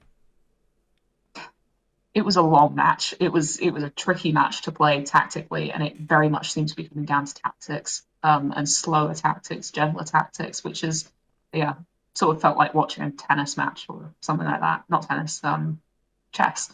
Completely different thing. But you know what I mean? It sort of went very, very slow, very gentle, which wasn't what I was expecting for the finals. And even that being said, the ball's still flying at ridiculous speeds, and it's actively high paced. It was just the same number of players for a while. So it's an interesting match to watch, I think, as far as just seeing how that style of foam can be played at a high level, that style of very dragged out matches, where it's not super close, and where you can't really pull it back to being super close sets very quickly. So interesting to watch the other foam matches. Yeah, it's definitely a different experience to see. If someone's down at half time, people saying it's possible for them to claw it back, but it's a very different style of clawing it back, and a different mentality, I think, because you've got to make the sets happen, whereas in cloth, the sets will come. You just need to focus on executing the plan well. And that's the thing, this happened right after the mixed cloth final, where we had just seen that. We had seen the epitome of someone pulling something back, and so to see it's actually the same situation pan out in the two different formats was quite interesting, just to see how those formats enable that, and how that influences the game. And which one would you really rather see? Would you rather see someone pulling back set by set, across 10, 11 sets back to back, having to win every single one, or would you rather see them desperately trying to finish a set in less than 8 minutes so that way they can, get another set in after that? It was interesting just from that standpoint, seeing the comparison between them, and a very good match of dodgeball. Massively well done to Canada for winning that. Yep. Yeah. No. Definitely. Go on to the next one. I'm going to do it in the same order that we watched it in WDBF. So the next one was cloth men's. So here we are again. So for our audio listeners, we had Ireland in 10th, Italy in 9th, Mexico in 8th, Sweden in 7th, France in 6th, Australia in 5th, Canada in 4th, United States of America in 3rd, Austria in 2nd, and Great Britain winning in 1st. Yeah, what were your thoughts? Yeah, I mean, this is what I mentioned briefly in mixed cloth, was that it did feel as if USA and Australia and indeed Canada here adapted very well as far as their men's players, especially, kind of carrying across some of the skills that you talked about with just having incredibly big arms that will help you in both foam and cloth. It's a skill that transfers very easily. And I think that was something you really saw in men's cloth, that like those three nations there have all come over: France, Sweden, and Italy and Ireland as well. But France, Sweden, and Italy especially those aren't little teams, really. Like we said, Italy wasn't quite the same team as we had in Euros, and that's a shame. It would have been lovely to see Matteo Mini and Gisele there, but it's still a good team, even without those two, figureheads. It's still a damn good team. So to see them get, so high up the table, USA, Canada, Australia, against those sides, France as well were really good at Euros. And just kind of, I think that shows that there are quite a lot of transferable skills between the two, especially in men's. And I think that they did really well to identify those and really work on those and hone those skills. Like we said, Australia does have a cloth scene, but it's not quite to the same extent as in Europe. So yeah, that really stood out. I think it's France. It's a shame that they came sixth. I would have, if you forced me, gun to my head, to predict this table beforehand, I would have probably put France higher. I think France had such a good Euros, and maybe this was just a little bit of a, now people know that they're good. They're not going to surprise people in quite the same way. They're not, all the Europeans have adapted to them.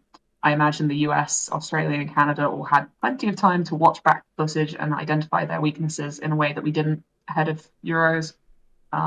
So it's a shame to see France down there, but sixth is still nothing to be sniffed at.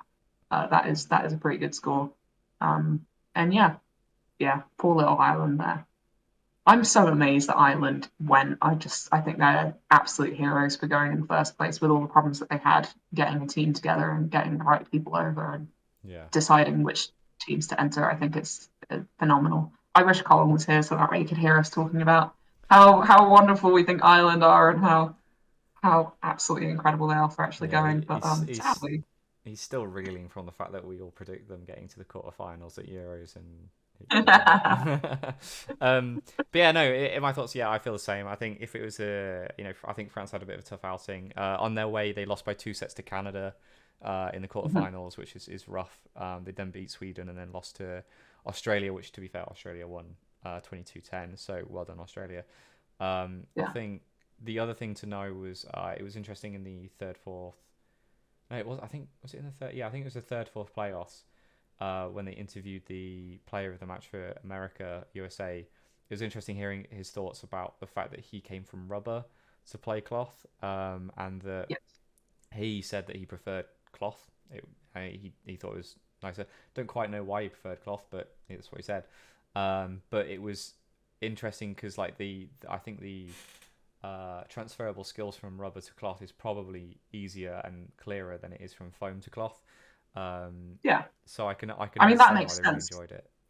Yes, we call it a cloth ball, but it's not entirely cloth, right? It's a rubber gutter, rubber bladder rather, with cloth on the outside. So it does make sense that rubber would be very transferable if you're if you're playing in the US and you're trying to work out, should I test out foam, should I test out cloth? Obviously do both, but try cloth first because it's probably the one that's closest to what as far as the flight patterns of the ball. It's similar in that way. I think they had that ability to have some of the rubber players which came through. And yeah, I think the reason that they just okay, I mean, it was the men's that Austria over USA. They had two matches. One was a draw, and one was the comeback that Austria had on USA. I mean, USA has played both Great Britain and Austria in the men's, I think. And the Great Britain came back to beat them, and I think Austria also came back to beat them from being down, which is a tough one for America to swallow. But they were good games. I know it was the mix that USA and Great Britain played in, I think. But yeah, no, like Austria did really well to adapt and learn from what had happened before and know how to come back and play them. And then the final itself, like I felt the final was another one of those ones where between GB and Austria, the sets were quite close. There wasn't too much deciding the sets. They did kind of go this way, that way, and Austria were never massively out of touch with it, but GB did enough to constantly win more sets than they lost. I know that sounds really obvious because they won the match, but with the way that the games go is that, if you win two and lose one, then win two and lose one, you're going to win, but it feels closer because you go from, all right, we just lost one, right, reset our heads. And I think that's really my perspective on what happened. But GB played really well. Brett played really well, made some really big catches. I think just the whole GB team really came together. I think it was Adam Hill as well. He played pretty well, and Smurf as well. All had a good game, and being able to see the calls for Steve answered at the end, where Steve made his appearance there in the final, it was great. It was great to see everyone play, but it was a really good game. I think it was a little bit more one-sided than the other finals, for different reasons. I don't think any of us were surprised by it being a little bit more one-sided, considering England can beat Austria, Northern Ireland can beat Austria. If you make a super team that has the best of England, the best of Northern Ireland, and the best of two other nations as well, you're going to have a team that can probably beat Austria. Not necessarily, because it does come down to team chemistry, but unsurprisingly, they could beat them. And it's like you said, it's one of those matches where I'm sure stepping off the court at the end, it would have been like, wow, the scoreline does not reflect how well we played there. If you're an Austrian, you'd be stepping off looking at that scoreline going, God, that doesn't feel accurate. And it's literally just it's two steps forward, one step back, constantly over and over again. You're going to end up with a scoreline that's twice as high on the opponent's as on your side, and it really doesn't feel accurate to the game. But it was a good game. I think Austria fought really well, but like you said, there was some players who were just having like the match of their careers during that. Is incredible, and obviously Brett coming from his back injury. I just felt like Brett was broken from what I could tell, but I have no idea what his actual injury was. So he had something that meant he couldn't play, and then suddenly he could play in the finals, and he stepped on court and just played ridiculously well. Anhill, I think, as well, played really, really well, and adapted throughout the game. I thought we got better throughout the game, which is always really nice to see when someone just evolves and starts working out what's working for them, what's not working for them, and grows and grows and grows throughout the match. That's such an important skill and quite an underrated skill in a player. So I think nice to watch. Just really good dodgeball. Really good dodgeball. Really good final. Well deserved GB. I don't really have anything else to say on that one. It's just a good game. Go watch it. Good game. Good game. You didn't know. GG's.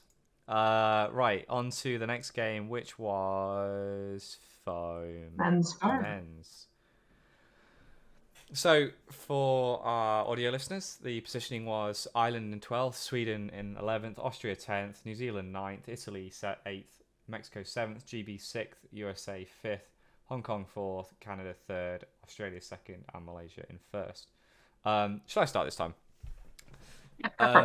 So, obviously, unfortunate for Ireland having to finish 12th. I think, Austria still there. I don't think they've got as much foam experience as GB have. And the fact that we play the foam leagues or the foam series in the summer.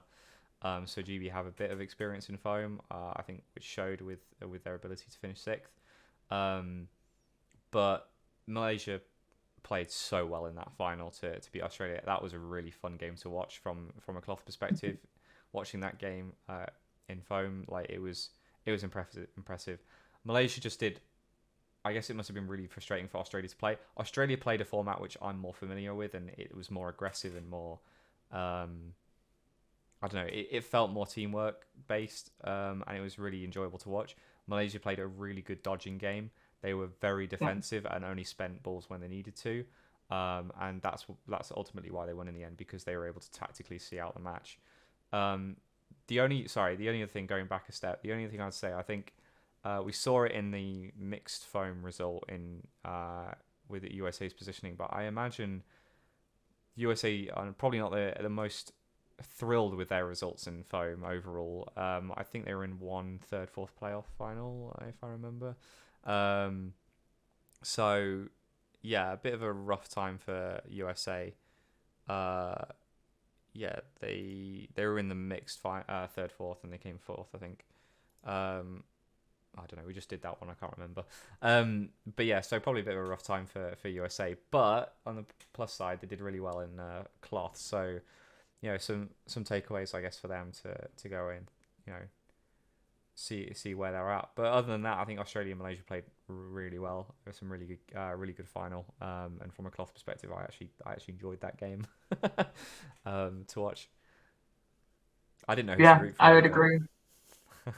I think Malaysia and Australia again, like you just said, I didn't know who to root for. I was just watching it and having fun watching it. I think it was such a quick, fast-paced game.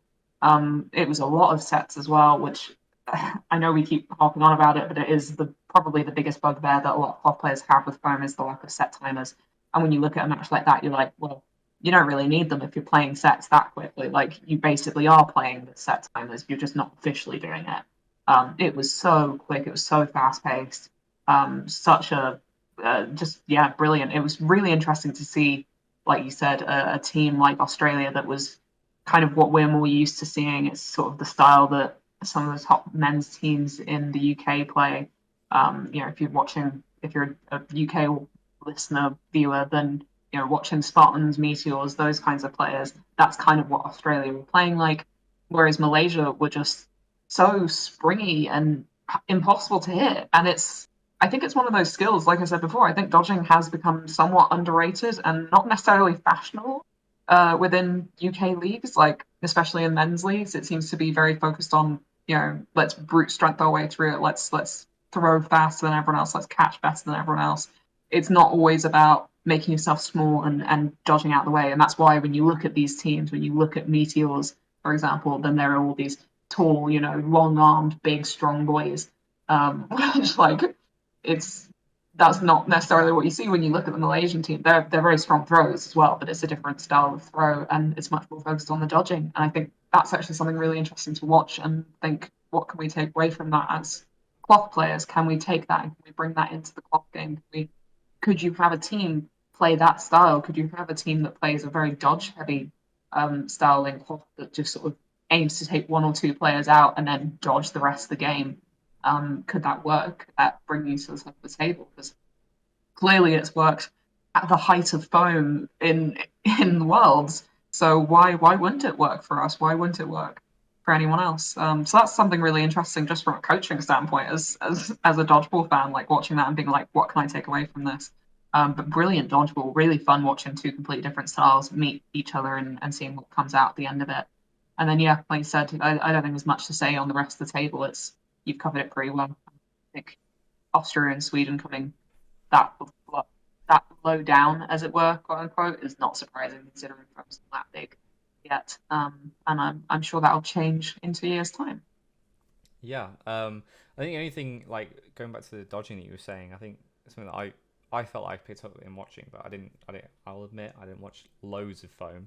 Um, is that I felt jump dodging is a lot less common in foam because there aren't as many advantages to dodging, jump dodging in foam because of the way that blocking works, um, Yeah, and the way that the foam dodgeball bounces around means that it's more likely to roll up on you, and therefore when you jump up and you block, you're more likely to get it to ricochet onto you.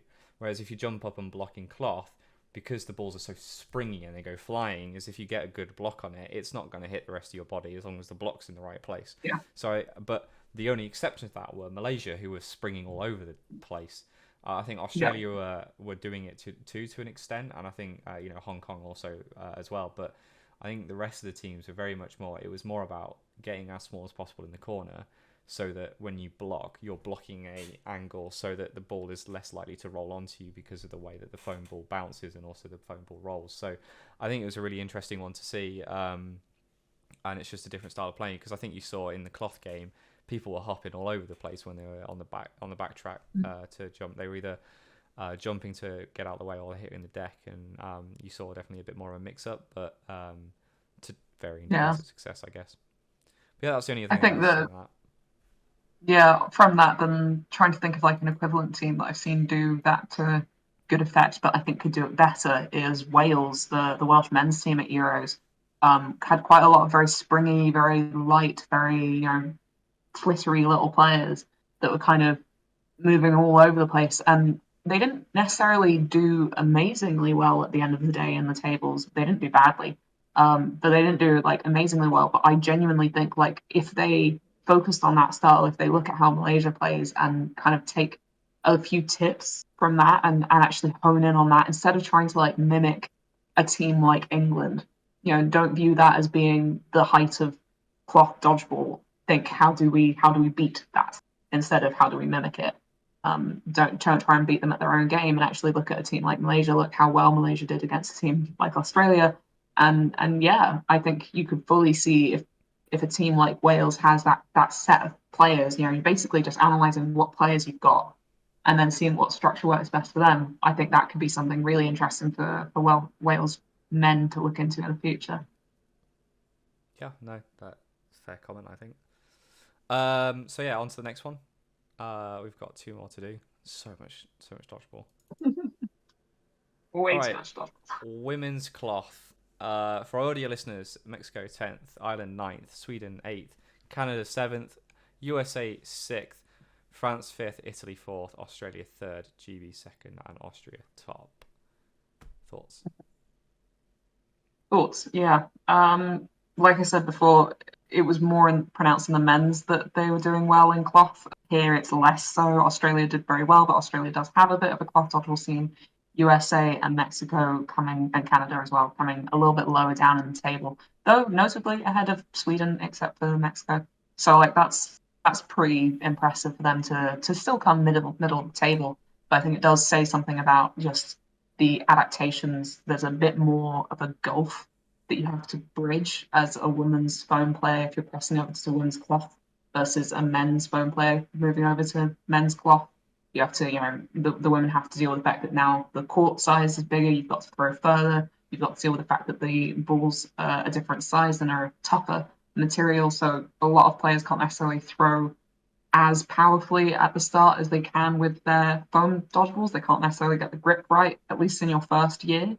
I would say most players grow out of it within like 6 to 12 months, which is a little bit of an annoying time span because a lot of the US and Canada players probably have only been playing cloth for 6 to 12 months. So it was probably just as World kicked in that they were starting to get a real hang of that ball throwing technique. So that's something that I'm sure will change pretty rapidly. It's just a learning curve issue. But obviously that didn't hold them back. There's still other things you can do. Even if you can't throw the ball as strong as you're used to, you can still A, throw it pretty damn well, to be honest, and B, catch, and play other things. And in women's cloth, catching is such an important skill. So I think they did really well on that side of things. And then that final Austria Great Britain, I think we were kind of sat around hoping that we're so used to seeing Austria win. For like non-European Speak listeners, for Austria yourself. won like Speak for yourself. You do what you're saying here does not represent me, but I'll let you I was finish. I was hoping to see Austria really get like a really tough challenge in women's cloth because Austria have won like what is it, 4 Euros back to back now in women's cloth. It just feels like there's nothing that even comes close to them in the women's cloth game at the moment. And so I was really excited to see mega team against Austria. Let's see, this is the best of the best. Maybe this will be able to do some damage against Austria. And I think they gave them a good run for their money. But no, Austria is just ridiculously good.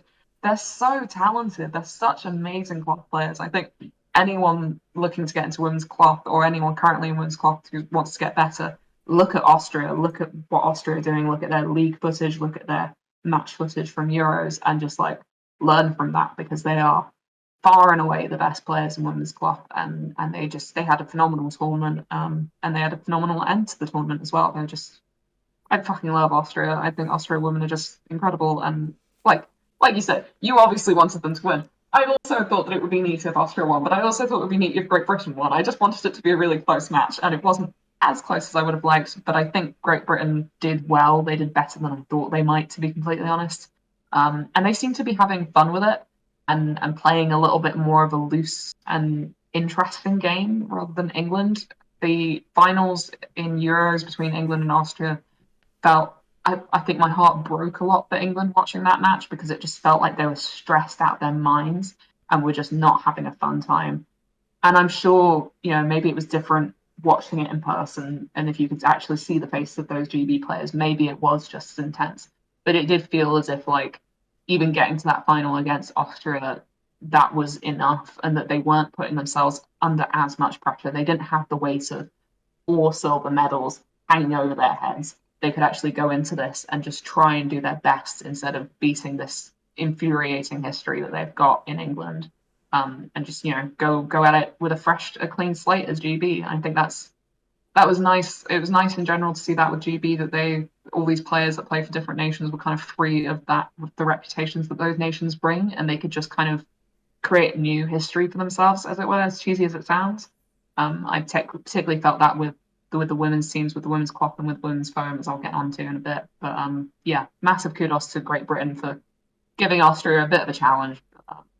Nah, they're too good. Yeah, I mean, so to go back onto some of the things you said, the for women coming from foam, the size court is only it's slightly bigger. It's not a massive change. It's not as big as a change I think that cloth players were having to deal with. Yeah. To go from what they're normally used to. I think it might have been about the same actually. I don't know what I'm talking about. Anyway, I think it's fun. But I think the massive thing for me is that I don't think this necessarily puts bad shade on USA or Canada. I think it speaks volumes to the team that France and Italy are building in the women's team at the moment, because like women's Euros is going to get so interesting in the coming years. Like the Italy women and the Italy and French women are just like, they're just great. They're just amazing to watch. I love watching both of those teams play. They are amazing players. And to any foam people who aren't fully aware, for those that say that foam's too fast-paced and have tactics or whatever, this is a prime example of why cloth has tactics. Because if you go and watch a cloth dodgeball game, women's dodgeball game, and a men's cloth dodgeball game, the tactics on it are quite different. And what's important in the games are very different.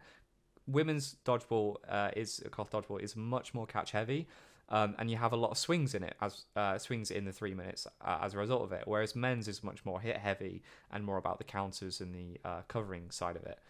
Not to say that's not in the women's as well. It is, just to a lesser extent. So this is a prime example of why tactics really matter. And France's sort of game structure and style is, the commentators, the Canadian commentators, American commentators, I can't remember who it was, but so one of them mentioned how impressive it was that the French and Italy women, they're so small, but they can grip this ball so well. It's like, yeah, they can. They can throw it down hard too. And we watched it at the Euros, and just seeing these teams come out is like, these are not teams to be messed with. These are Italy and France. I cannot wait to go to Croatia and watch them, because just like it's the women's competition side of it is probably going to be the most competitive dodgeball that we see, and it's just going to be amazing to watch all these teams play. Austria did a really good job in that final against Italy. I think Matteo had a very good point. It's just the Italy women look absolutely exhausted. They were run off their feet. Like, fair play to everything that they'd done.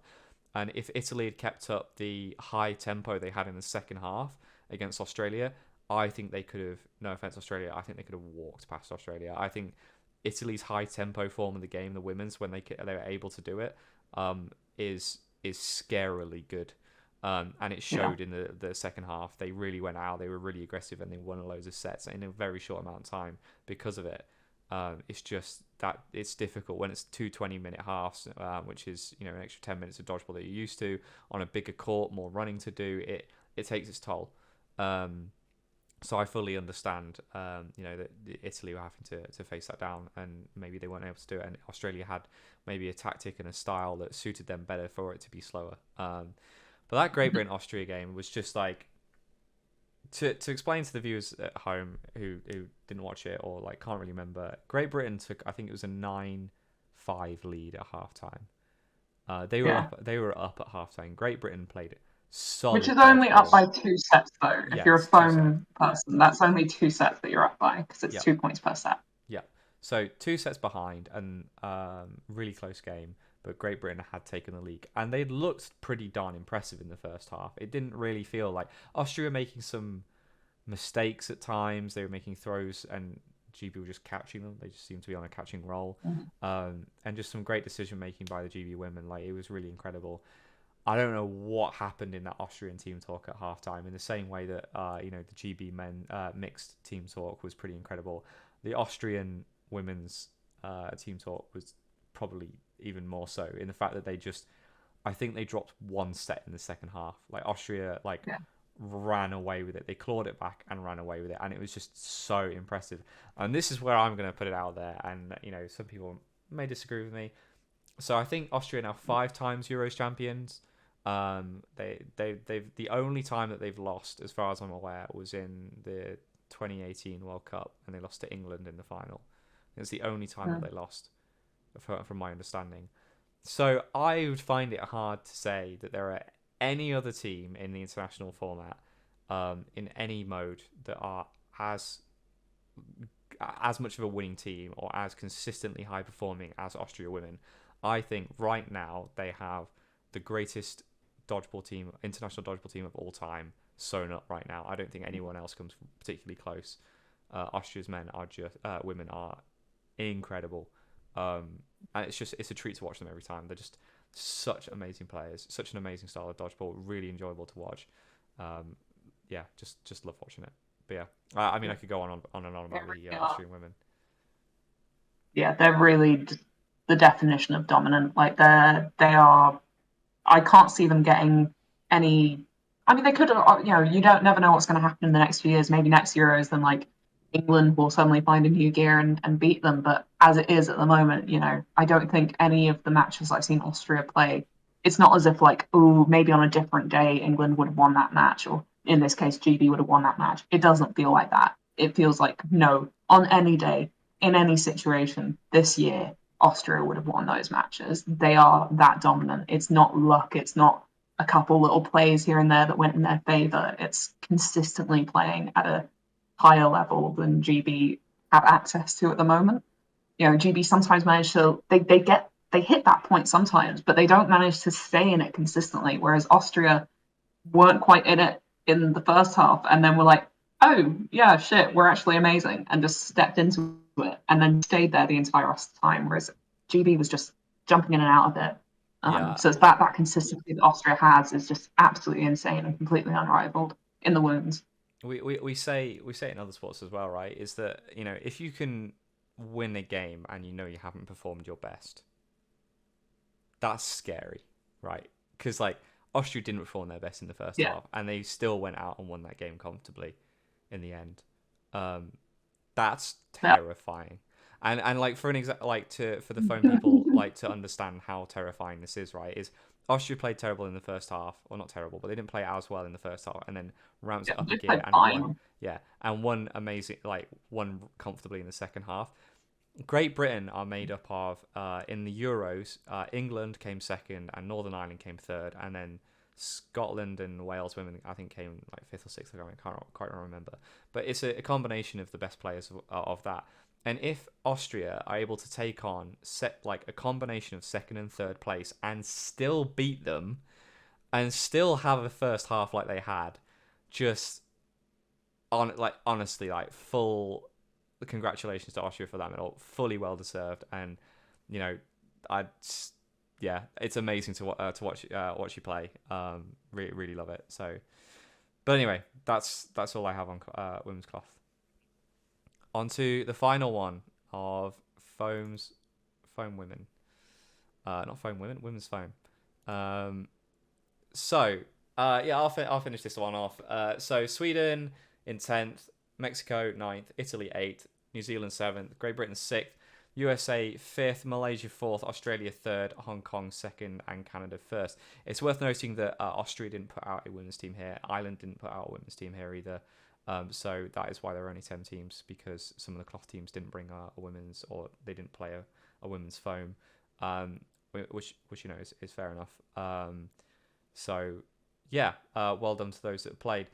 My perspective on what happened is I don't really know too much about all the placements. I just know it was Great Britain managed to bring it really close to USA, losing in maybe an overtime set, or losing by one set to USA, which really well done to Great Britain women for that. Australia women looked so good over Malaysia in that third, fourth playoff. I'm not going to lie. And Canada did a really good job of holding Hong Kong back. I think Canada got up to a lead and just managed to fight Hong Kong off, even though Hong Kong really came back. I think it was really close in the end. It came down to kind of like the mixed cloth. It kind of came down to the final set of whether or not Hong Kong were going to be able to draw it up or not. So that was a really exciting game to watch as well, especially after the match we just watched with GB versus Austria women. So really good game to watch as well. And that's even that's a cloth person talking. Admittedly, I went to bed at this point, but I did watch some of it back afterwards because I was a bit curious. And hey, it's a good sign if a cloth person in Europe is going to bed and coming back to watch it because they're actually curious about it, because the game was really good, really well played in the end. And well done to Canada for securing your second gold medal.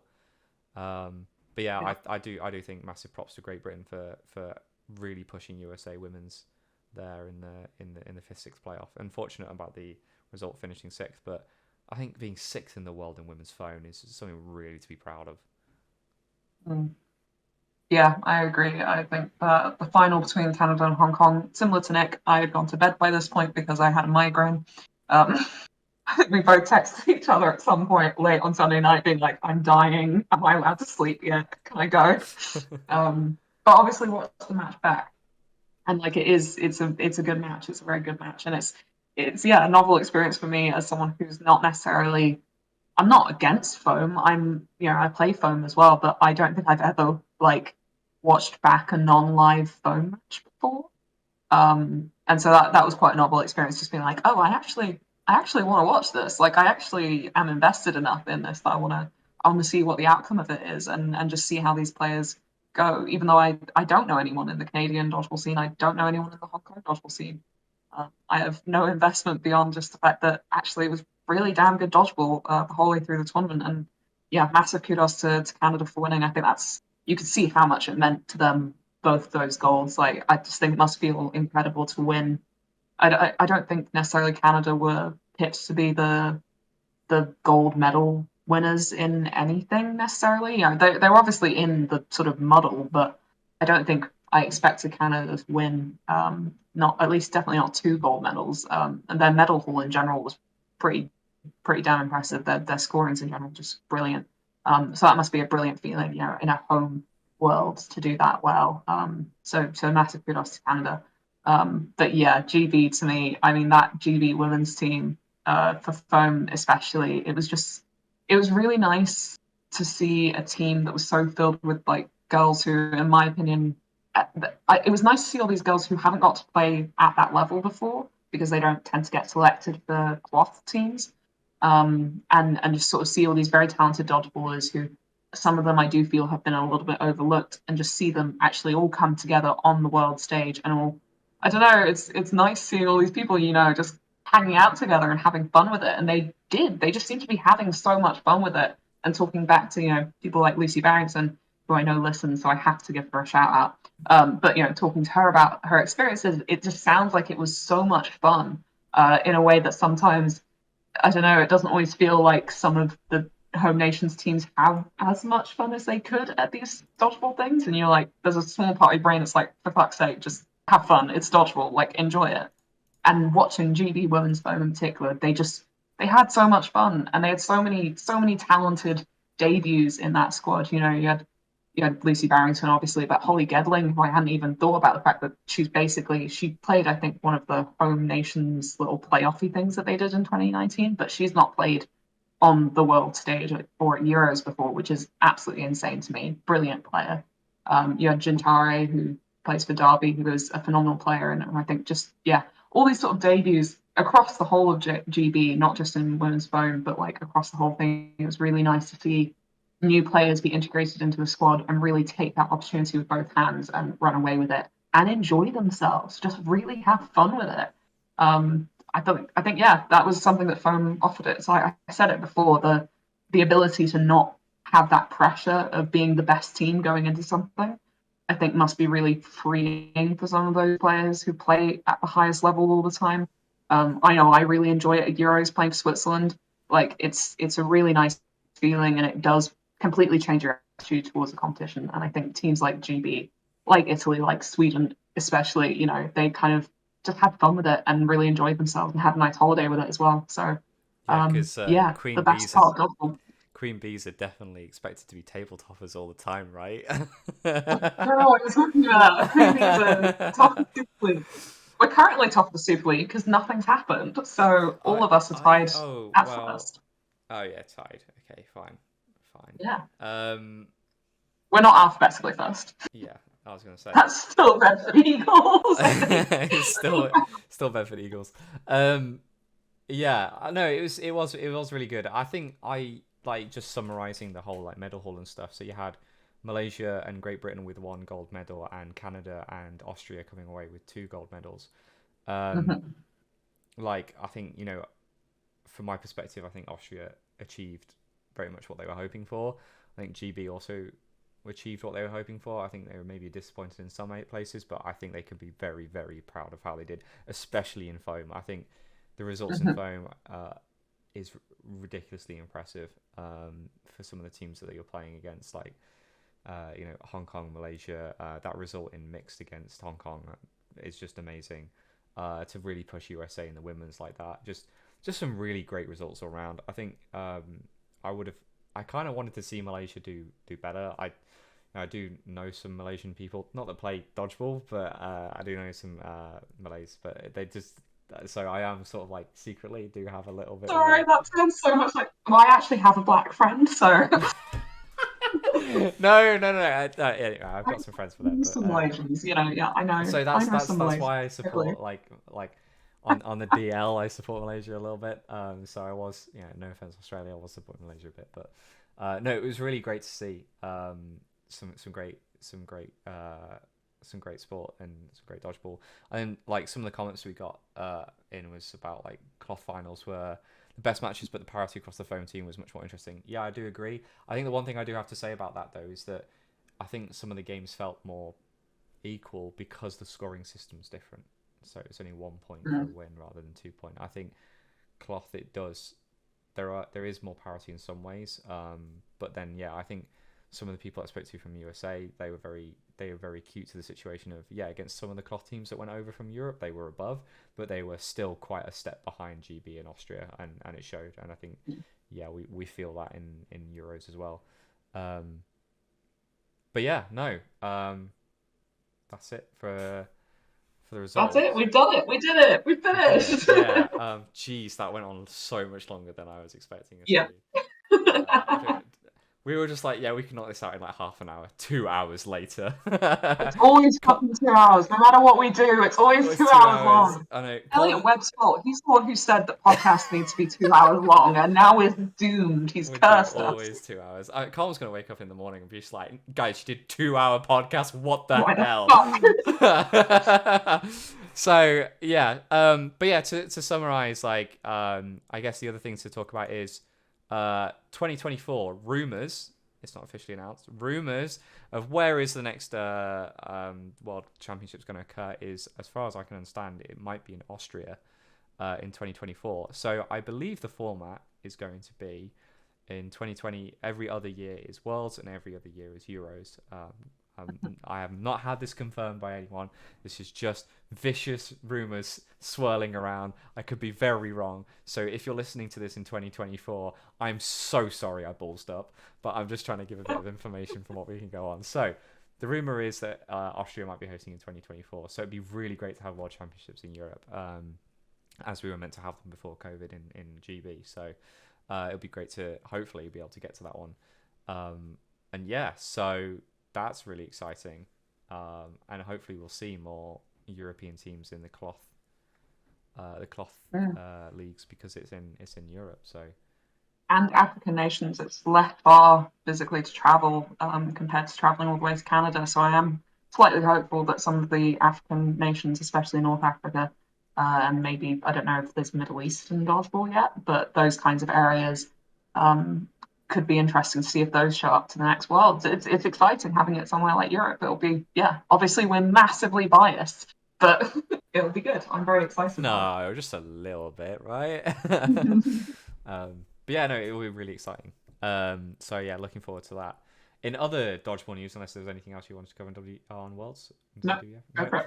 Other dodgeball news is for our British friends, you will be aware that the leagues were posted during the Worlds tournament, which I don't know. I don't know whether British Dodgeball did that intentionally, just to slide it in there, so if there was any mistakes, no one would notice. But no, I noticed. I picked up on it. So schedules are up, fixtures are up, and the leagues are up. It's going to be a great season, and we're really looking forward to it, especially Women's Super League after what we had last year. So we will be covering that, obviously, because we play in it. So we will be covering. I think we'll do a watch out for a pre-nationals episode in mid-October. So yeah, look out for that. Yeah. Hit that like and subscribe. Oh, you beat me to it. Yeah. So don't forget to like and subscribe. Follow us on social media. To all our European friends that have listened, I hope you thought our opinions were all right and we didn't dissipate too much. It was great chatting to so many of you in the Twitch chat, and to our phone friends that might have joined us on this episode. Hope you enjoyed. Hope you get interested in cloth and see what's going on in Europe, because it's a really great scene, and we love it. We love being a part of it. So yeah, it's not that we're really super defensive and we're like, oh yeah, everything's stupid about foam. We have our own sport. So come and have a look at and see what we have to offer. But yeah, don't forget to hit like and subscribe. Follow us on Facebook and Instagram. We'll be having all the maymays out there, and we'll be updating when our podcast is out on there as well. And you can click the links if you want to go check out our other podcasts that we covered. We covered Europe. And yeah. Can I point out you've written this in fake Italian? Give it a like and subscribe. I did this very rushed, okay? I was just like, oh, wait, there's only 2 of us tonight. I need to redo all the graphics. And then this was the one graphic that I realised I'd not saved anywhere, so I had to make it from scratch again. So I was like, oh. Anyway. Oh, Nick. Give a like and subscribe to make Nick feel better about the fact he keeps having to work so much, and Colin and I just sit there and chat shit all the time. Yeah, they chat shit. Although, to be fair, all the maymays do come from Zoe. She's the maymay queen. The maymays. The maymays. All right, see you on the next one.